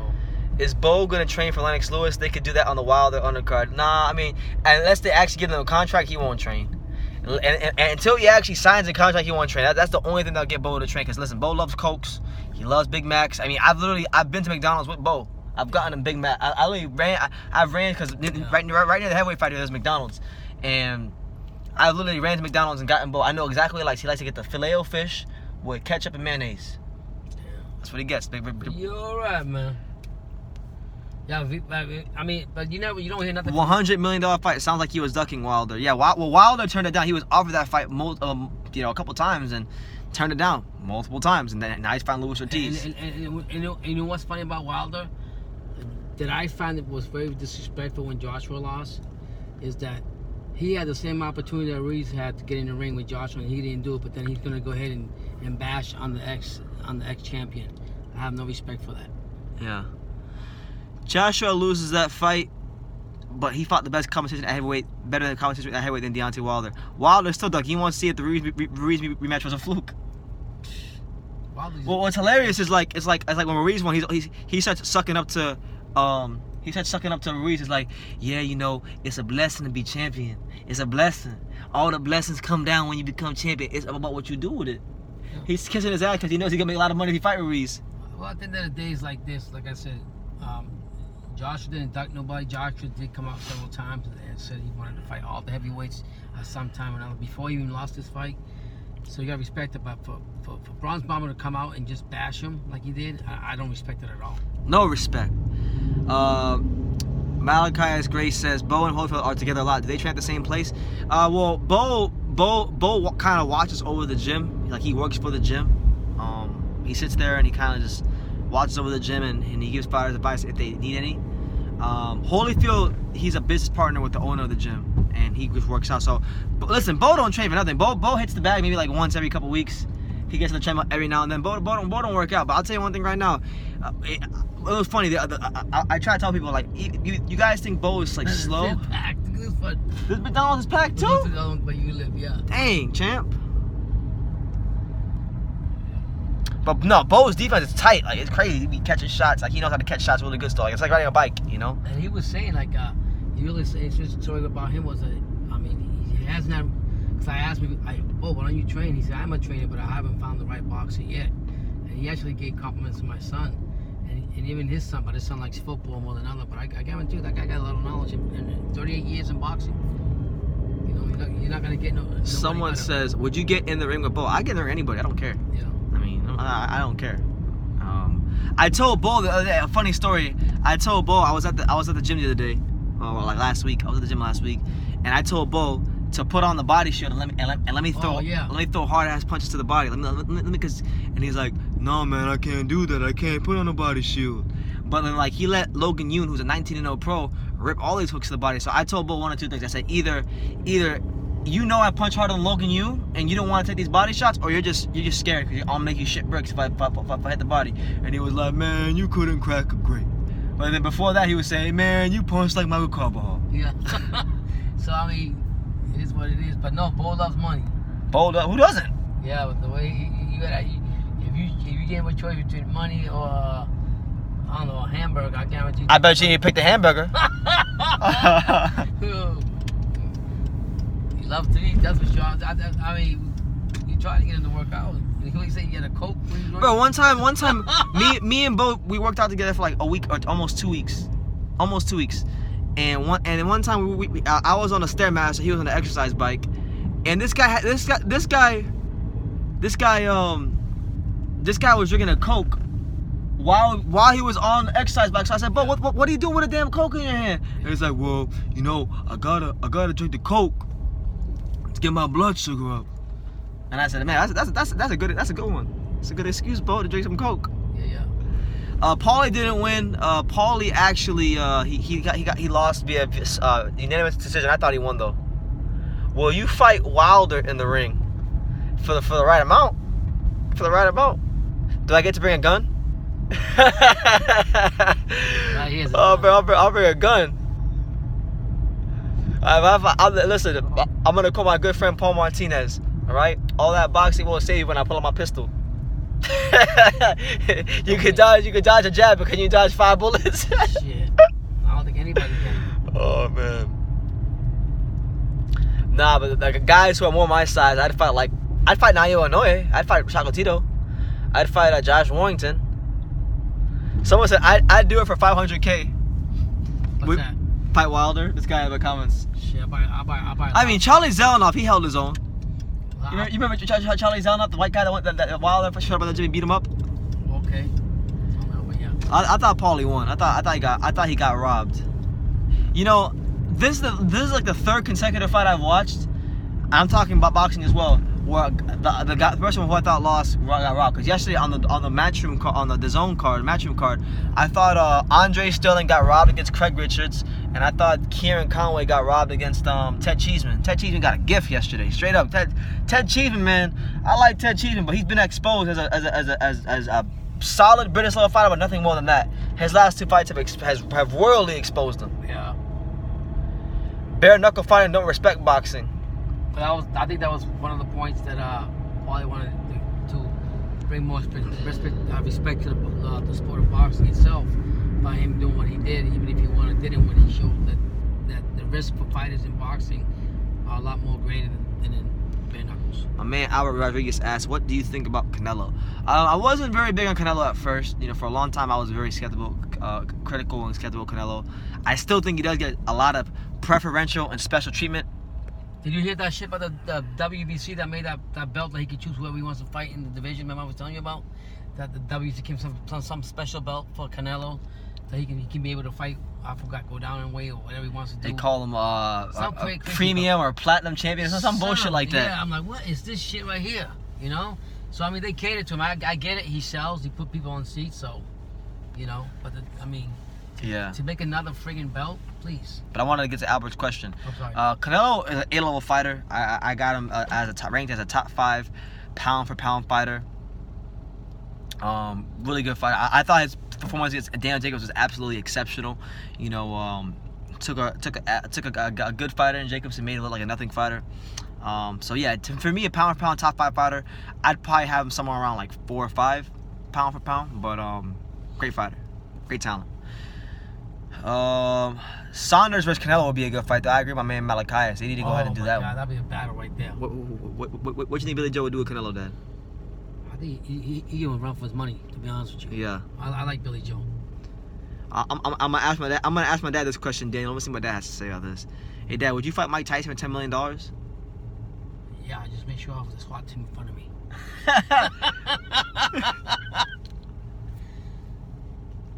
Yeah, Tyson was crazy too, but I like Tyson. Tyson versus AJ Wilder. They're all rated just too tall. What made them get into boxing? They should be playing basketball. They got way longer reach. I don't think none of them got heart. I think you know, Joshua and Wilder. Okay, I could understand those two because I don't think Joshua or Wilder would be champs in any other era. But Fury would be champion. I think in any era of boxing. You could put him in the '90s. I think he could become champion. You could put him in the '70s. I think he'd become champion. I think he's a special fighter, and he's going to continue to prove that as time goes on. I think a lot of it's from his background. My man Michael Pitts says, I really love your interviews and videos. You tell it like it is. You tell the straight truth. Thanks, man. I got another interview coming out soon, and I want you to look out for it. I had a 15-minute interview today with Chris Algieri. We talked about all kinds of stuff, you know, his career, his book, nutrition, him fighting Race Hooker, his dream fights, some of his favorite fighters growing up, who his favorite fighter was. I actually learned a lot more about him that I've never heard anybody kind of touch on today. I also discovered too that he was a big Roman Gonzalez fan, so me and Chris hit it off real good. I was telling him about my book that I'm writing, and he gave me some encouragement. And he, you know, what's funny, he remembered me too, because I've met Chris twice. I have met him once in 2016 and once in 2017. He remembered me. We met in passing. I interviewed him twice.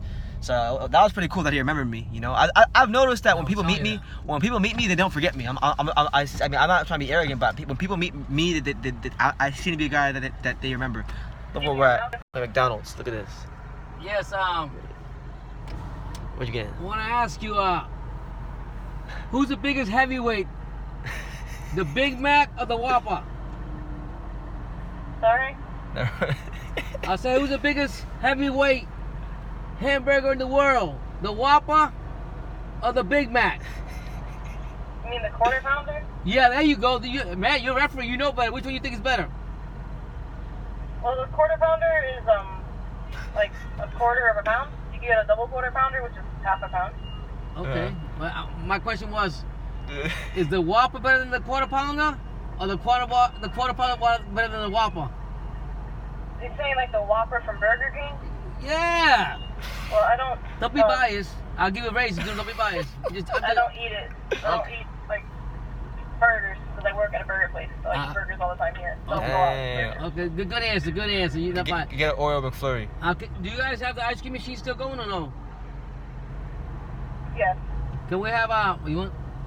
I want an Oreo McFlurry. Can I get an Oreo McFlurry? Okay. And that's it. Okay. Thank you. Thank you. They said they're gonna spit in your guys' food. That blue flavor in it. Much love to you guys watching your vids from now on. All right, Albert, we'll be seeing you soon, champ. Yeah. Michael Pitts, I saw a picture of you and Chris. I am the one that is friends with Trey Lee Morris, and we talked about you interviewing him. Yeah, I saw that, man. I like to do that. I've seen Trey fight a couple times. I still got to do some more homework on Trey. I've been hearing about him for years, but I've only seen like 1 or 2 of his showbox fights. So I'm not going to say I know a lot about him, but I know of him. I know that he's active. I know he's doing his thing. Yeah, man, you crazy, man. Talking about who's the heavyweight of burgers. You know where we're at, right? Yeah, we're at McDonald's. So you know, I've noticed that people in the UK say McDonald's really well. They'll say, you know, in England, yeah, when you go to McDonald's. What's going on in the soccer world for those if it's in the UK watching? Nah, nothing good. I mean, I haven't heard anything. Everton still ain't got nothing done. So that's enough. That's why I don't really care if it ain't Everton, it ain't about nothing. There you go. Speaking of Everton, shout out to Everton. Got the throwback EFC kit on. Yeah. But we're here at McDonald's, man. See, you got everything here on True School Sports. Sometimes you might see us in our our hotel or the beach. Right now we're at McDonald's, just chilling. Like I like the recent video you made on your 20,000 views on Dania Beach. That was beautiful. Yeah, it was nice. I love that one. I mean, we go all over. Whataburger at True School Sports. You ever taste Whataburger? Yeah, I lived in Texas for about a good year, so I had Whataburger like very consistently. Whataburger, Raising Cane's, all that stuff, man. There was another place we went to too. I can't remember the name of it. Oh, Mooyah. There you go. What? There's a place called Mooyah in Texas. So we went there. Mooyah, Whataburger, Raising Cane's, all that stuff. Whataburger is nice, but it can't hold a candle to In-N-Out Burger. In-N-Out Burger all day. Listen, Dad, I know you never been to Cali. Yeah. When we go to Cali one day, I want to take you to Cali one day. You been to In-N-Out Burger? No. Oh my God! When you go to In-N-Out Burger, I'm telling you right now. White Castle. No. When you go to listen, when you go Jack in the Box, when you go to In-N-Out Burger, you're never gonna wanna eat healthy again. It's so good. When I go there, that's all I eat. What do you like about it? It's just amazing. Okay, wow. In-N-Out is overrated, man. You got the game messed up, Al the pal. Let's see. Oh, the wallet. Yeah, hold on a second. I'm just joking with you.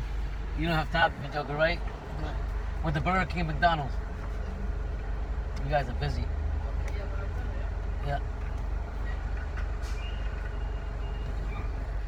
Taco Casa. Yeah, I know about Taco Casa. I didn't go to Taco Casa. I've been to Del Taco. Whataburger tastes like watered down McDonald's. Thank you so much. How much was it? $2. Yeah. Really? I didn't It's get cheap. Oh, you didn't get one? I didn't want that shit. Is Gary Russell signed with the Zone? I'm not sure, champ. I haven't heard anything since that meeting here with Eddie Hearn, but I mean, at least he's trying to take the right steps in his career. I kind of like that when he pulled out the shirt out like that. They had that McFlurry ready just like that. Thank you. Thank you. Have a great night. Oh. She's laughing. The girl laughing. What'd she say? She was just laughing at the Burger King waffle thing. Ooh, got the McFlurry. Let's go, champ. Let's go, champ. At McDonald's. That's how the Brits say it. They say, in England, yeah, I took my bird to McDonald's.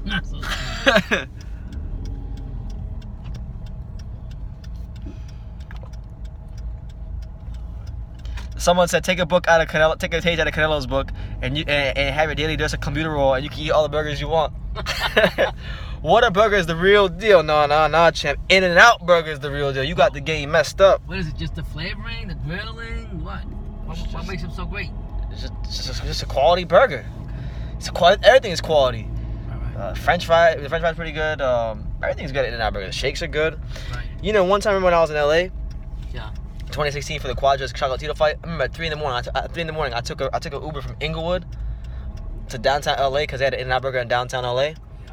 2, 3 in the morning, I ordered me like 5 burgers, Wow. 2 shakes, French fry. I killed it all. You name Went it. right back to where I was staying. Yeah. Went back to sleep. That was horrible. Let's see. How about who had the best pizzas? You say you moved to New York, Chicago.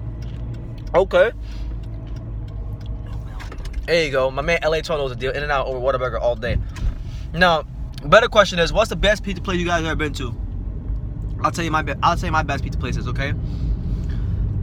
Best pizza places in the world. Number 1 is objectively speaking, best pizza place in the world is this place in New York City. It's right across the street from Madison Square Garden in Manhattan. It's called New York Pizza Suprema. Amazing. You go there, you get a margarita slice. Absolutely amazing. I got friends from New York, and I tell them about pizza in New York. They call you back. And I go there, and they call me back and say, "Oh, BT, you were right." But yeah, New York Pizza Suprema was amazing. It's so amazing. This one guy who had a blog. He had a blog in where he reviewed all the top pizza, all the pizza places all the pizza places in Manhattan, over 100 places, and this place was the only place that got 5 stars. Wow. 10 out of 10. So place amazing. That's number 1. Second best is in Chicago, Deep Dish. Lou Malnati's Pizza, absolutely amazing.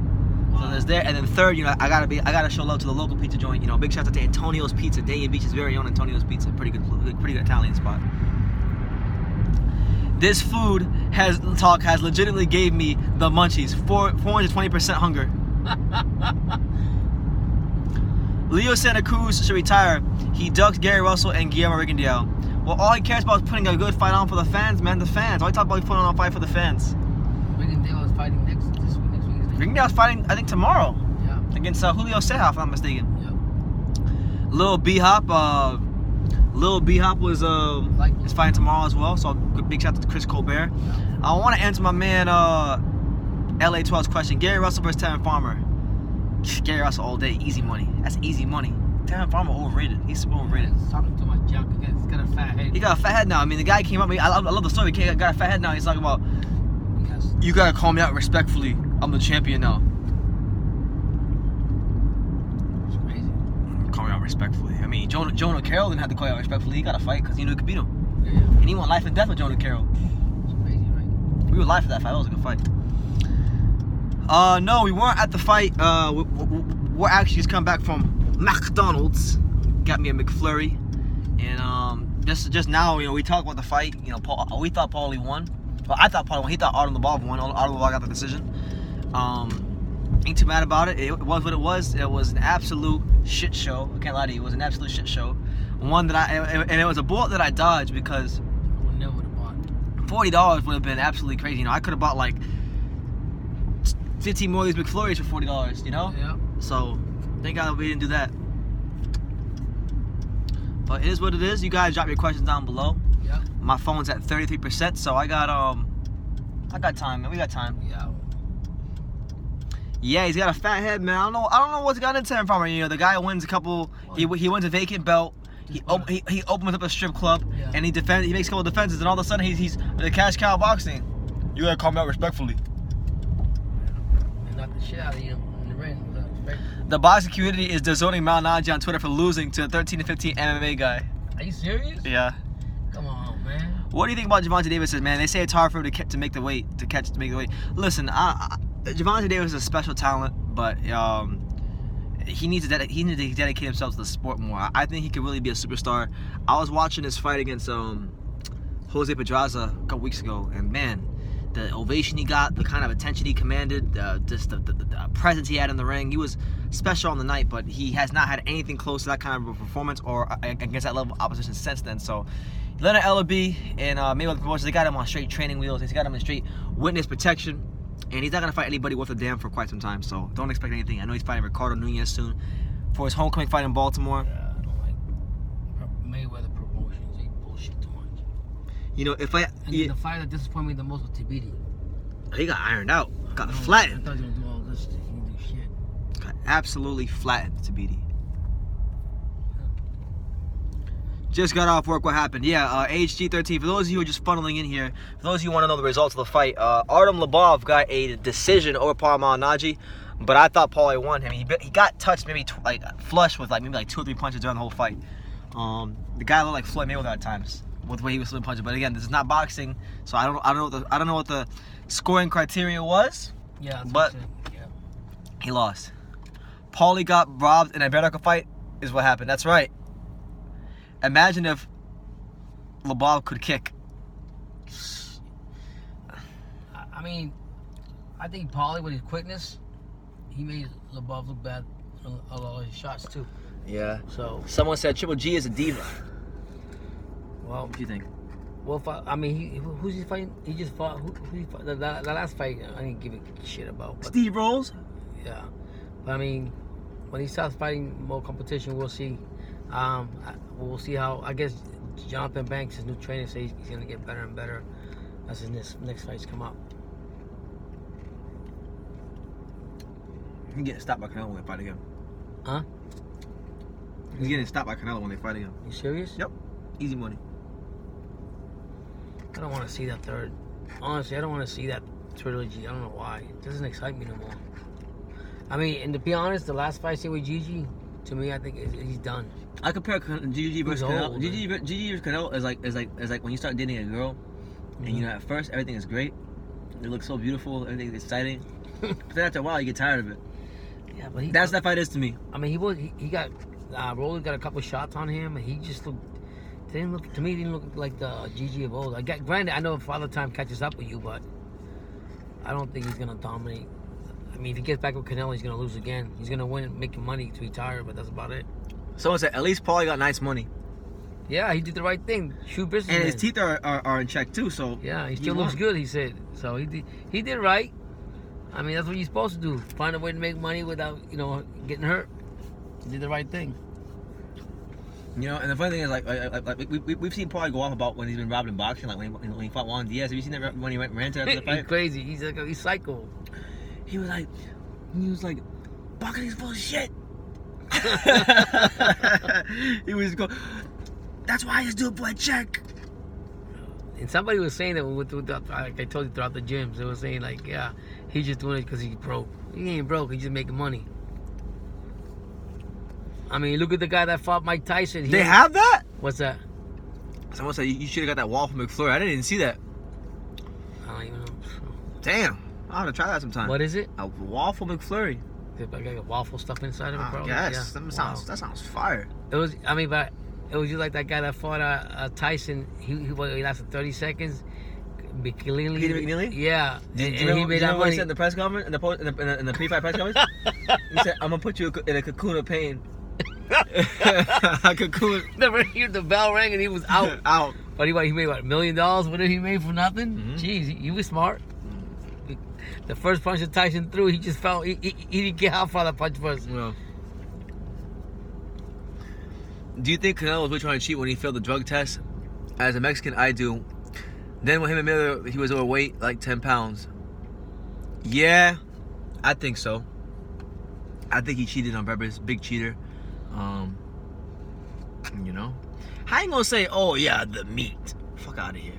You from Mexico? Listen, if you're from Mexico, you've been living there your whole life. You mean to tell me you don't know what's in the meat? Hello. And you speak the language and everything too? Come on now. Well, I mean, we were talking about this with not the same situation, but we're talking about... I'm gonna cut you out. Another thing, look. One thing that rubs me wrong about Canelo, this motherfucker knows English. He understands English perfectly. He don't be speaking no English.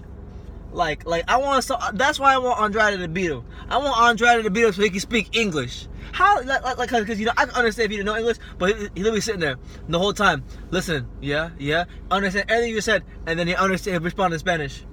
But then when you see him with Ryan Garcia, he's speaking English. Yeah, it's crazy. I mean, but a lot of boxers do that sometimes too. You see it with Lomachenko, you see it with a lot of fighters that GG, they can speak English, but they rather have a translator or whatever the case may be. Yeah, that new form menu has waffle and caramel, and when you cook the meat, Wouldn't they kill the drugs out of it? I don't know. It's supposed to, right? It isn't boxing. Paulie was scared to death. Hawking Mustang. I don't know. You look at his eyes. You think something's wrong with him anyway. Someone said, I want to deport Andy Ruiz. Oh, shit. You know what's funny? Somebody said this the other day on one of my lives. They said Tyson Fury is the most American heavyweight out there of the big names. He's more American than Wilder, because they said Wilder probably kneel for the national anthem, and they said Andy Ruiz doesn't even claim to be American anymore. Hey, tell them what we're gonna do for the Democrat convention. Oh, okay. So I want to give you guys a reminder, or not a reminder. I guess I want to let you guys in on a video me and my dad are planning on doing. And I want you guys feedback on this. So, me and my dad are gonna buy a big poster board, and we're gonna put pictures of Wilder, Joshua Fury, and Andy Ruiz Jr. on the big poster board, and then we're gonna go to the Democratic National Convention in Miami, and we're gonna start asking people if they know who these guys are, and we're gonna keep score and make a video about it. So I want you guys feedback. What would you guys think about a video like that? That's crazy. It's gonna be a crazy video. Me and gonna do I guarantee you, Andy Ruiz right now will win by a landslide. You think so? Yeah, I think the media, the way they're blowing him out and all this, and the big win, I think he'll win by a landslide. Him, or it'll be him and Fury. Paulie has crazy eyes. Yeah, the dude don't blink. Now he look like a shark. I mean, probably shark closes his eyes when he attacks. Salute to you and your pops. It's a beautiful thing when a son and father can talk boxing. Yeah, I agree. Yeah, we have fun all the time. We have fun with it, so. And don't get me wrong, he reminds me of a lot of stuff in boxing that I lose track of. I love just being here with him. Yeah, it's true. Yeah, it's true. Today we have fun too. We had a blast today. He went to Fifth Street Gym. Great. He hadn't been to the Fifth Street Gym before. Ali, I mean, it wasn't the original one where it wasn't the original one. And to be honest with you, like, it's nice, but it's not like I like the other one. The other one that was on Alton Road, it was better. Yeah, I mean, they don't even advertise the gym there. They didn't have big. I mean, it was great either way. Someone said it should be fun. Get at least 100 answers. Oh my God! Don't worry about it. We're gonna have that out there. We're gonna ask. Well, the thing is too. See, it's at the Democrat convention too. So we're gonna run into some crazies. I was laughing. We went to Hooters one time, and we went live, and we were asking the girls about boxers. I think 1 out of 5. I think like one of them knew who Wilder was. Yeah, but Brenda said, I said, if you ask about shopping, you know about $40 million? Yes, that's good. Yeah, it's crazy. Good. I don't know who he is. I don't know. Well, who you guys know? I remember one time. So you remember that one girl when I was at Hooters? She was so interested with the little thick Spanish girl, the El Salvadorian girl. She was a little thick Spanish girl. She sat down with me. I started telling her about Joshua. She's like, "Oh my God, that's really good." Yeah, and I was telling her, yeah, Joshua sold 100,000 tickets, and he's like, wow, you could just see her eyes.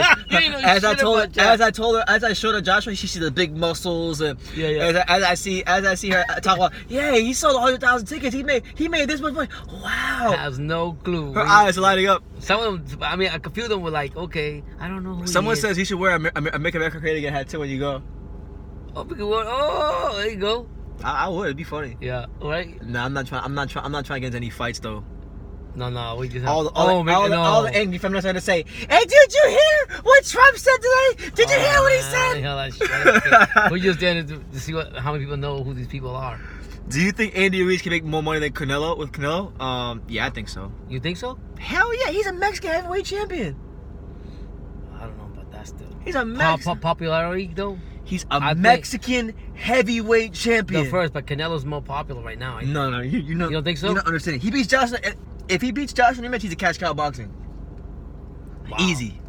Wow. Did you not see how high his Instagram numbers went from when he won that fight? No, you told me. But he had 90,000 Instagram followers before the Anthony Joshua fight. Now he's damn near at 1 million.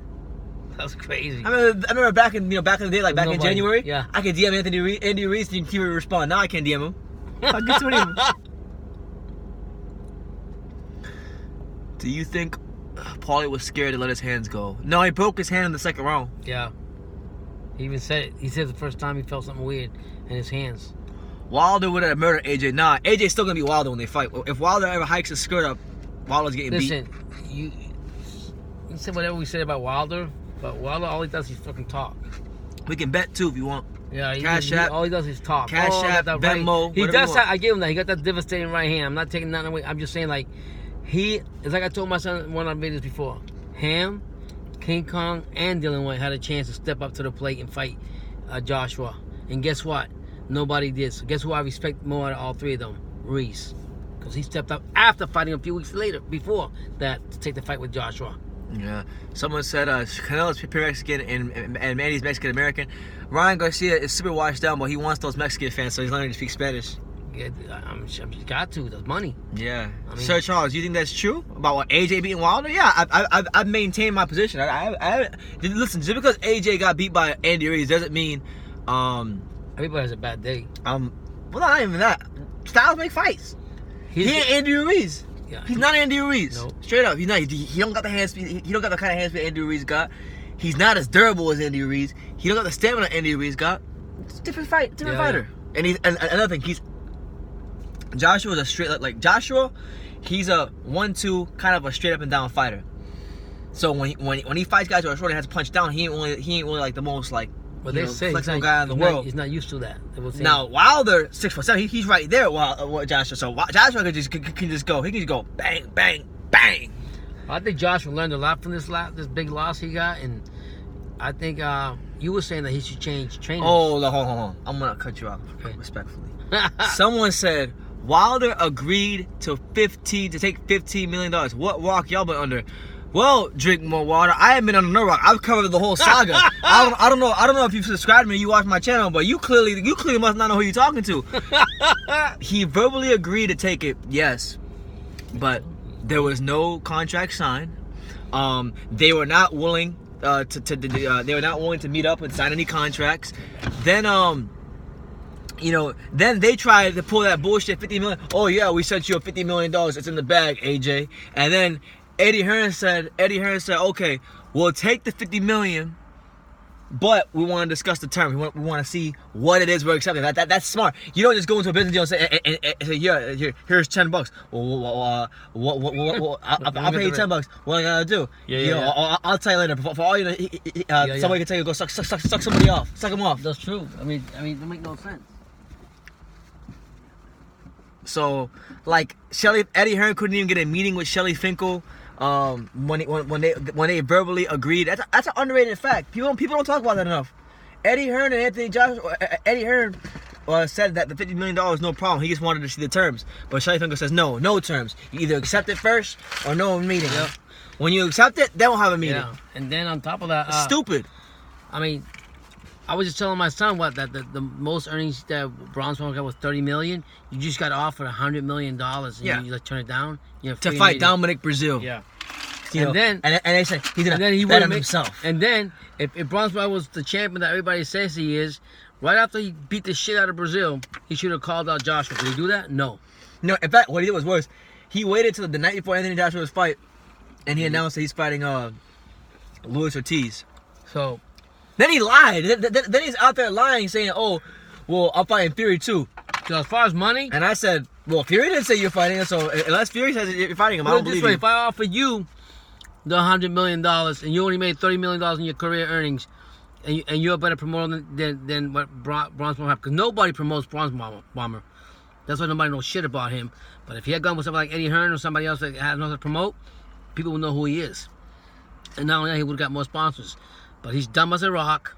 Damn. He listens to Finkel too much. Damn. And at the end of the day, he's gonna look back and he's gonna regret it. He's not gonna make all that money. I think he's a great fighter though. I just want to see him step up. Step up. The only two times you stepped up in your career. Okay, Ortiz. He loves Ortiz. I told him that the first time Wilder beat Ortiz, he gonna beat Ortiz. Way worse second time. Ortiz is gonna get put on a viral knockout. Straight up. Ortiz is going for a knockout. But Fury, he got outboxed. He got his ears boxed out against Fury. I mean, yeah, he had the 2 knockdowns, but aside from them 2 knockdowns, he lost almost every round. So I mean, to be fair, Bronze Bomber's had all the opportunity to make more money, to get Josh's belt, and he hasn't done it yet. So someone said Wilder isn't breathless. Fury's going to keep getting better. Fury fighting in his blood. I agree. Someone said, as soon as Finkel said he's sending the contract back, AJ suddenly has a mandatory fight. Listen, why would you believe Finkel? Finkel's the same guy. Finkel's the same guy that got caught red-handed fucking over Mike Tyson back in the day. Why would you trust anything Finkel has to say? Yep. I mean, we want the fight, and we want. This we want the fight, and I think the fans will see over time who was ducking the fight. It was Joshua who was ducking the fight, not Wilder. That's how he sounds. Wilder said, "I don't know why I take my WC belt." Okay, nobody's taking the WC belt, but you could have had all the belts if you grabbed your nuts and stepped in the ring with Joshua. That's how you feel that? After he fought Brazil. Mm-hmm. I can't respect him for what he did. So he's had the opportunity to make all this kind of money that he just, I'm going to bet on myself. Keep betting on yourself. Because I'm going to tell you right now, if Fury fights you again, you're going to lose. So it's a Wilder made $30 million in 2 fights. Wilder haters never saw that one coming. But you trust Eddie Hearn, that dude lying every video. Eddie Hearn makes big fights. Eddie Hearn makes big fights. Anthony Joshua, listen, if you look at who Anthony Joshua's fought. Listen, I want to name you. I want to name you 3 fighters, three occasions where Wilder could have, 4 occasions actually, where Wilder could have fought fighters before Joshua because he had a belt longer than Joshua, and Joshua had to, in one way or the other, clean up his mess. Let's start with number 1. Well, he could have fought when Wilder had the belt.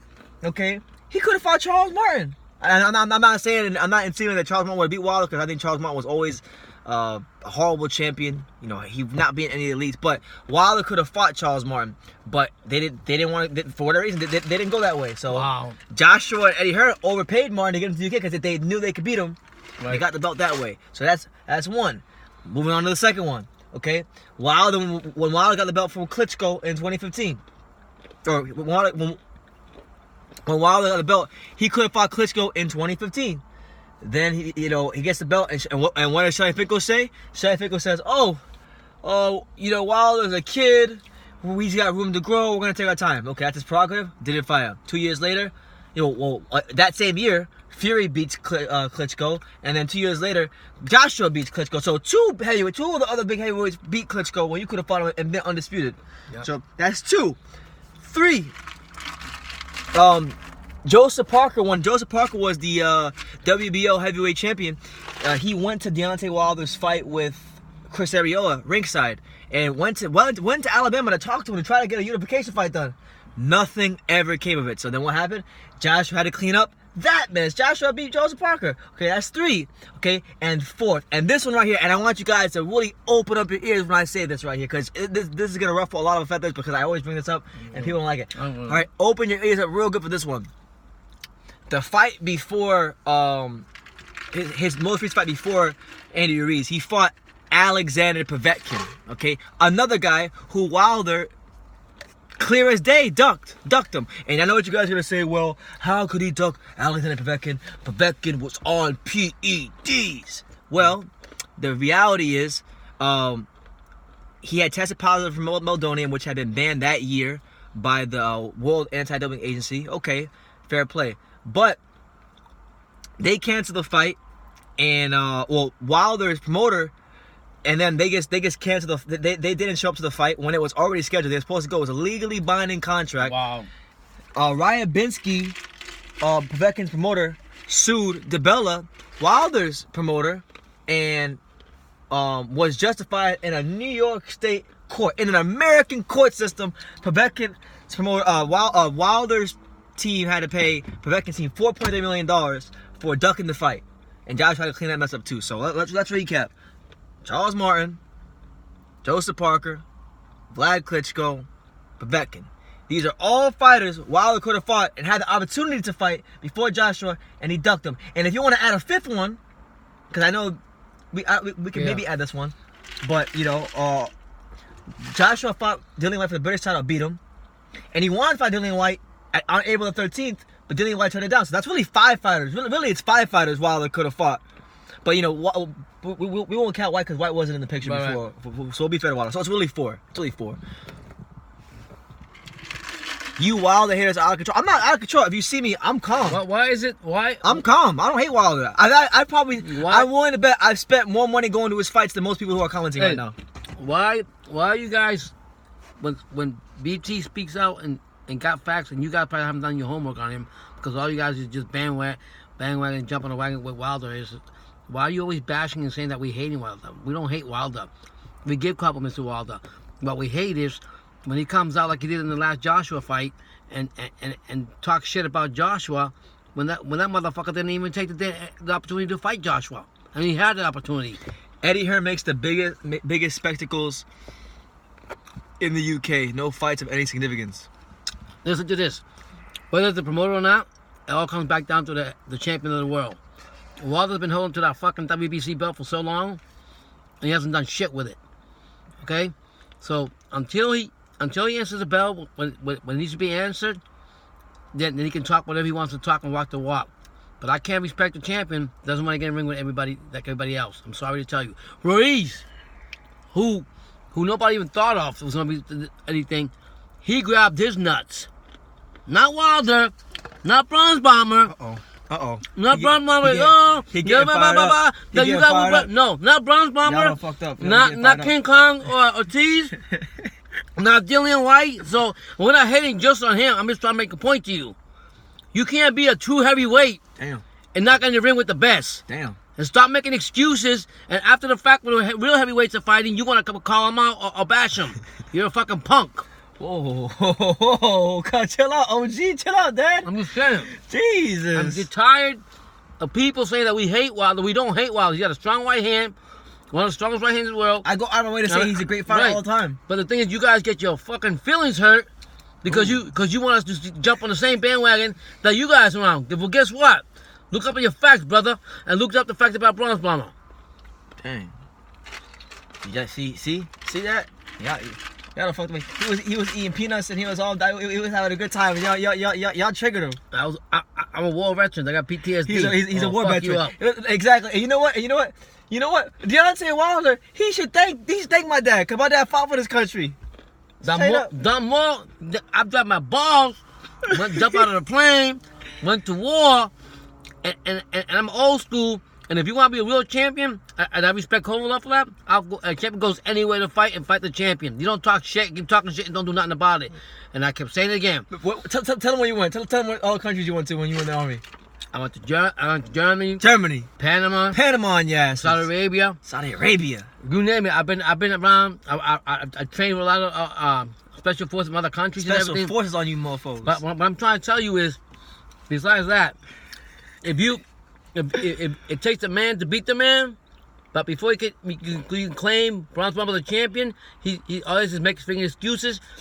What I'm pissed off about Bronze Bomber is that I've been saying his team has been fucking him over for the longest, and he still wants to have the loyalty to them. He has a sorry team that doesn't promote him, doesn't do shit for him, but you want to see him bash Eddie Hearns. Eddie Hearns, go see what Joshua has, how much money Joshua has, and how much endorsements he's had because of Eddie Hearn. So say what you want about Eddie Hearns, but he's making money for his fighters like the way a promoter's supposed to do. Dang, y'all don't fire them up. I mean, I'm just saying. I mean, every time people think in your channel that you hate Wilder, you made videos good and bad. You know what's funny?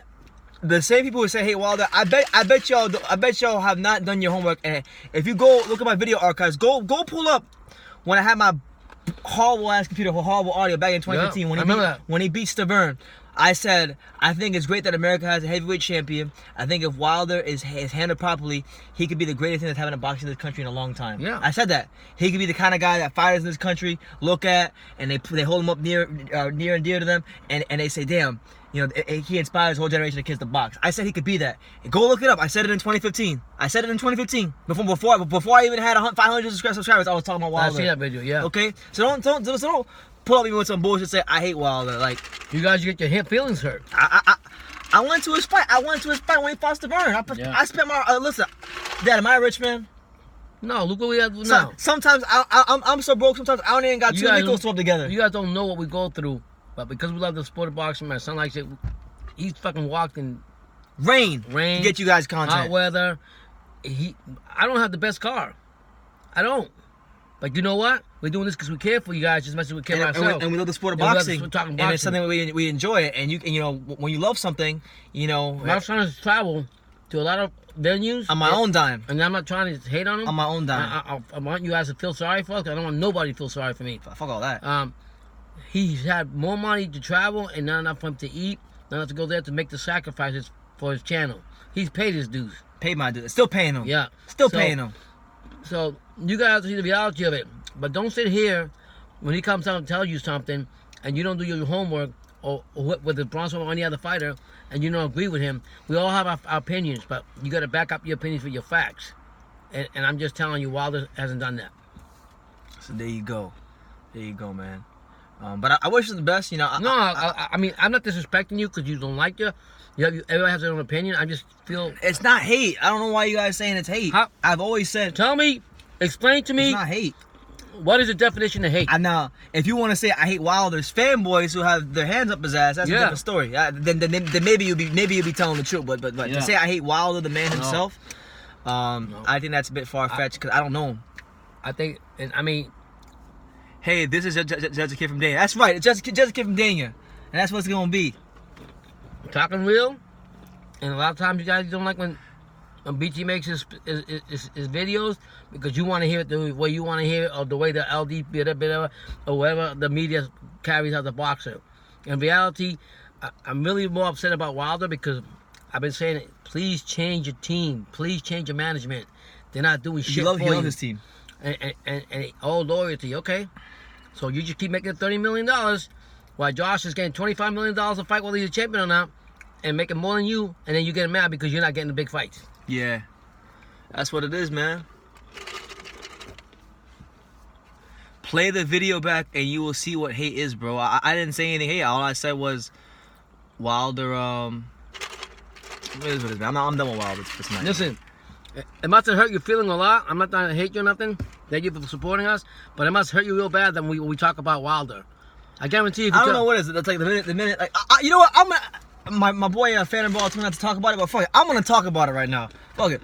The other day I was on my man Phantom Ball's channel. Big shout out to my main man Alex, and we were talking about our conversation was about boxing. But see, my man Alex, he's like an unofficial member of the LWC. Look at him. He's about as white as a part of this Everton shirt, but he's really Mexican. He's Mexican by heritage. So he's like talking about the LWC and how they're not so bad and Wilder and how Wilder is a victim of racism in this country and how that's contributing to him not selling tickets. I said, no, motherfucker. He's not selling tickets not because he's black. It's because his resume has been padded. It's because and then he postures himself as a guy who's fought everyone when he hasn't. Nope. So and anybody that talked about, well, they'll tell you he hasn't fought a lot of big fighters in his resume. What if you like Wilder so much? What are the biggest names he's fought? Compare him to Joshua. Compare him to any other heavyweight. Now, and let me know. And then you got Black Fight Fan TV who watched our live, and he's talking about well, somebody asked you why do you like the LDBC, then why you gonna say this, that, and the third? And then you got 78 Sports talking about, 78 Sports, you low-key a fan, champ. I mean, I don't know if this video will ever get to him, but someone probably send it to him if they want. But 78 Sports, you are low-key a fan. You are a fan, because you were talking about Phantom Ball's video where it's like, oh yeah, the individual that was featured on the video, he hates Wilder. He does everything. He knew about my channel. He knew that I've been critical of Wilder. So he knew. 78 knew. So you a low-key fan, champ. You a true school sports subscriber. So a lot of these channels out here, they be low-key watching. And let me tell you straight up, I'm gonna say, why is everything in society and in boxing always have to be about race? A race. Why can't it just be about the sport itself? At the end of the day, if I cut a black man, if I cut a Puerto Rican man, a Chinese man, Japanese, a rainbow, whatever color you want to be, what do you all believe? You believe fucking red. Be fucking red. Okay. Hawker Mustang says BT loves Rigo. No, I don't love Rigo. You know what's crazy? I'm Cuban. I'm part Cuban. Yeah. I don't honestly I don't knock Rigo. I think Rigo's a quality fighter. I think he's kind of like a mini Adonis Stevenson because he's a one-handed fighter pretty much. But I'm not. You don't see me hyping up Rigo. You don't see me hyping up Danny Garcia, Puerto Rican fighter. I'm Puerto Rican. You don't see me hyping up all these guys. Yeah. So it's like, I call a spade a spade. When you see things, when people call things the way they are. Is AJ resume stacked? It's more stacked than Wilder. He has the best. He hasn't fought maybe the elite. Not the elite, but like maybe he hasn't fought like the top guys in the division. Yeah. But in terms of body of work, oh yeah, body of work he has the best body of work in the heavyweight division. We talk about Povetkin, we talk about Parker, we talk about Dillian White, we talk about Carlos Takam, we talk about Dominic Brazil, and look, he fought Dominic Brazil's first title defense. Didn't you say that Wilder fight him his 9th title defense? That he was out of here. He was one of the youngest heavyweights to get up that fast, moved up that fast. Joshua. Remember you told me he gained a lot of more titles real fast. Who? Anthony Joshua than a lot of mostly heavyweights. Yeah, he's been pro for 5 years, unified the division. Well, Wilder's been pro for well over 10 years, and still to this day, we're gonna use his words. Yeah. To this day, he has not unified the division.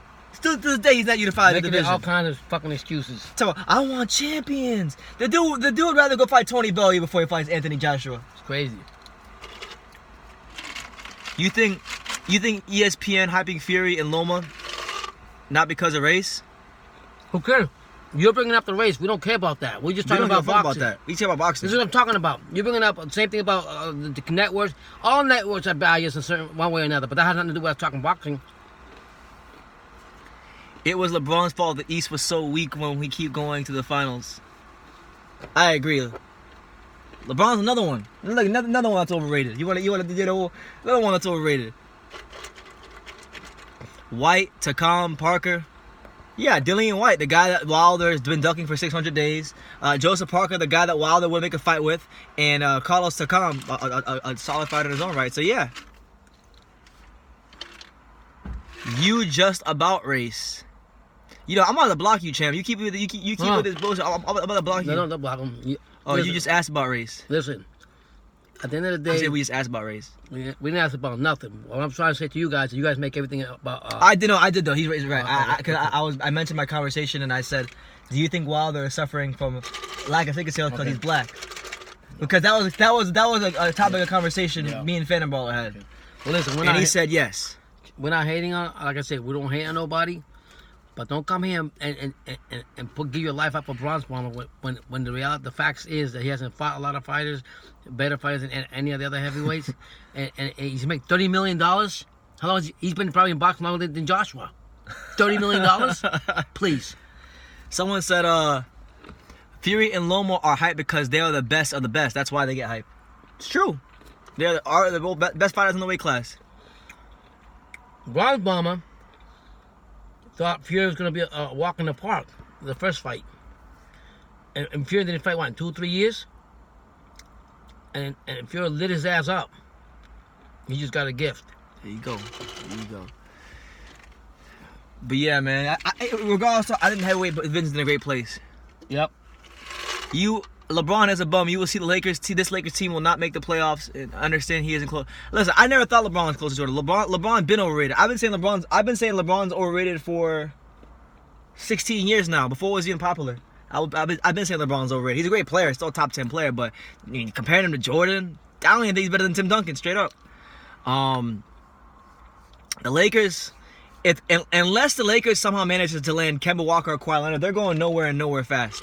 They need someone to lead that team, and neither LeBron or Anthony Davis will be able to do it. I don't think Kawhi Leonard's going to go with them, though. I think he's going to San Diego. He don't want to be around LeBron.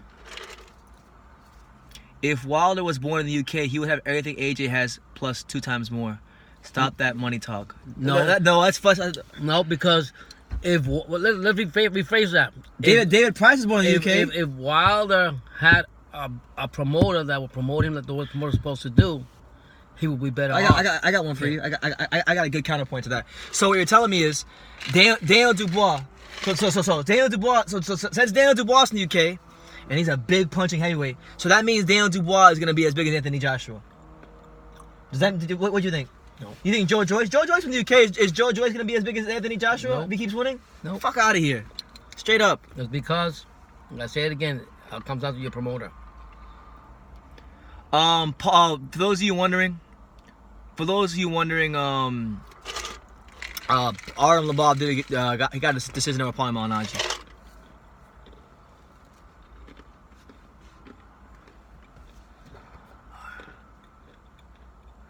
But there's so much we're not bringing up when it comes to Wilder. Okay, then please, objectively tell me what points have I not brought about Wilder? I've given him credit. I've given him credit saying that many times. If you go watch my video, I've said he's done well for himself to come forward. He came from such a short time, picking up boxing late in his life to, win the world titles, win a bronze medal. It's funny. if I was really as biased, people say, you know how many interviews I have on my channel where I let fighters talk positively about Wilder? I let Ray Austin talk about positively on my channel. Calvin Blanc talk positively about Wilder. Holyfield bigs up Wilder all the time. Yeah. So if I was really this Wilder hater, then why are there so many interviews and videos you can point where I let fighters speak the piece about Wilder? Yeah. At the end of the day,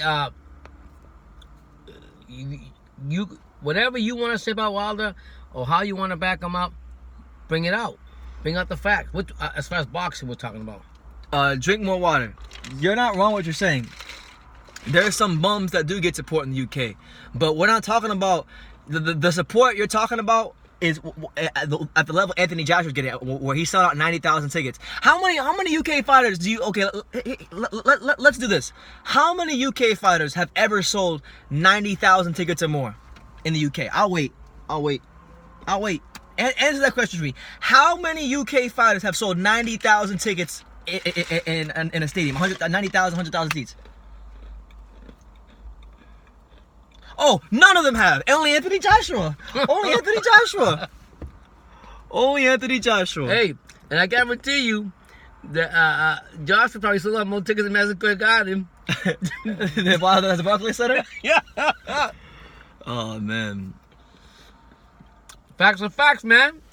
Look at reality. Dog, you just said Wilder is ducking Dillian White. Yeah, Dillian White has been been the number one contender and the mandatory for like 600 days. He's been the number one contender in the WBC for 600 days. Do you know how long 600 days is? That's over 2 years. Yeah. And he hasn't fought him. And here's a fact. There's no hate here. Here's an undisputed. I'm gonna talk lower because maybe if I talk lower, like I'm on NPR, you will think that I'm not hating Wilder. So I'll talk like this. Deontay Wilder was offered a career high payday of $4 million to fight Dillian White. He then, in turn, responded by saying, "I will not fight Dillian White and go to the UK because a king doesn't go to the home of peasants." Does that sound better? Does that sound less hateful? Maybe I'll start talking in a voice like this. Wilder can't even sell at Alabama. You're right. Daniel Beach bringing that heat. You can't fuck with Daniel Beach. And I guarantee you, people know more about Anthony Joshua in New York City, the big capital, than. I mean, for the wrong reasons, but yeah. But how we want to see it, but he's more popular than your boy Wilder. That's it, man. And thank you to Mr. Finkel and his team. Did AJ talk about? Someone said that is better. So I guess now when I talk about fighters that I hate, I'm going to talk in a nice, civil, soft voice like this. You're gonna get people that. I'm gonna start doing that. People, y'all may get annoyed because I'm gonna be a real asshole when I talk that way. Like, you got. The LDBC said that your boy BT is a massive Wilder hater. 78 Sports and Black Fight Fans said that we don't like the individual hates Wilder, so he hates everything we stand for. Brendan Taylor does not care because Brendan Taylor is the cash cow of the YouTube boxing community. Yeah. At the end of the day, I mean, we can't hate when the facts are being. Good night, Bum City. For real, you left. Yeah, good night. But for real, being real, and that's what you guys don't understand. We're not bringing up the hate on anything. We're just bringing up the things about boxing. Yeah, so it is what it is. It is what it is. I mean, we respect you, whatever you feel. We're not hating on you because we get this all the time. We get it all the time. Sometimes I don't even I'll be talking about freaking like Sinisa Estrada or like women's boxing, and they'll say, hey, here's the Wilder hater. Ricky Gibson's out here over there laughing. He likes when I talk in a voice like this. Let me tell you something. If my son was as bad as he was, why all these heavyweights that he knows get along with him and respect him? Someone says, "LOL, the softness." Yeah, man. I think I'm telling you, every time I do a video where I get spirited and getting spirited, I'm gonna talk in a voice like that. Or maybe my videos now when I go on a rant, I'll do like good cop, bad cop. Like I'll have my video where I go like ham, I'll start yelling, and then I'll start talking like this. So could you imagine if I was like, Deontay Wilder's a great heavyweight. He's fantastic. And then I'm like, man, Wilder's the truth, man. He knock all y'all spark out. Well, imagine if I like good cop, bad cop. People might think I have bipolar disorder. Yeah. Oh, the WCBC bell here. Nobody's gonna take it away from me. Sophia, stay with me. Yeah. Sophia, stay with me. He gonna stay with you, yeah. Stay with me. Until you fight a real fighter. If somebody say LOL, yeah, I'm gonna start doing good cop, bad cop in my videos. So like I might like when I'm doing the back cup, I might wear like a do rag and like a FUBU shirt and like a fake Rolex watch, and then the other one I might. At the end of the day, you can't please everybody. No, you can't. You can always, everything could be in the gold pattern and still find something wrong. Charlo got poked by Tony Harrison. Yeah, he did. But unfortunately, Tony Harrison got injured. So, that fight would have been tomorrow. Unfortunately, it is not to be. But hopefully they have the rematch soon because I think Tony will win the rematch. Absolutely. I'll see you in the next one. Daniel Vasquez. Thanks, champ. Something happened with his hand. Harrison hurt his hand or something like that. So hopefully he can get back soon because, good fighter. One of the last. I think Tony Harrison's probably the last Emmanuel Stewart trained fighter still fighting in boxing. Are you serious? Yeah, look at that. Make a video on that. Well, him and Tyson Fury. Yeah, because Andy Lee's retired now, so yeah, they don't really have a lot. He doesn't have a lot of guys that he trained. Yeah. Every time somebody calls me a racist, I make fun of them. I make fun of their race. That's messed up. Two wrong don't make a right, champ. When was Dillian White's mandatory? Are we not over the blatant lie, fam? He's been the number 1 contender, calling Wilder out for 600 days. The only reason he's not a mandatory is because Wilder's in bed with the WBC. If this was the IBF Deontay Wilder would have been stripped. He would have been stripped like a year and a half ago.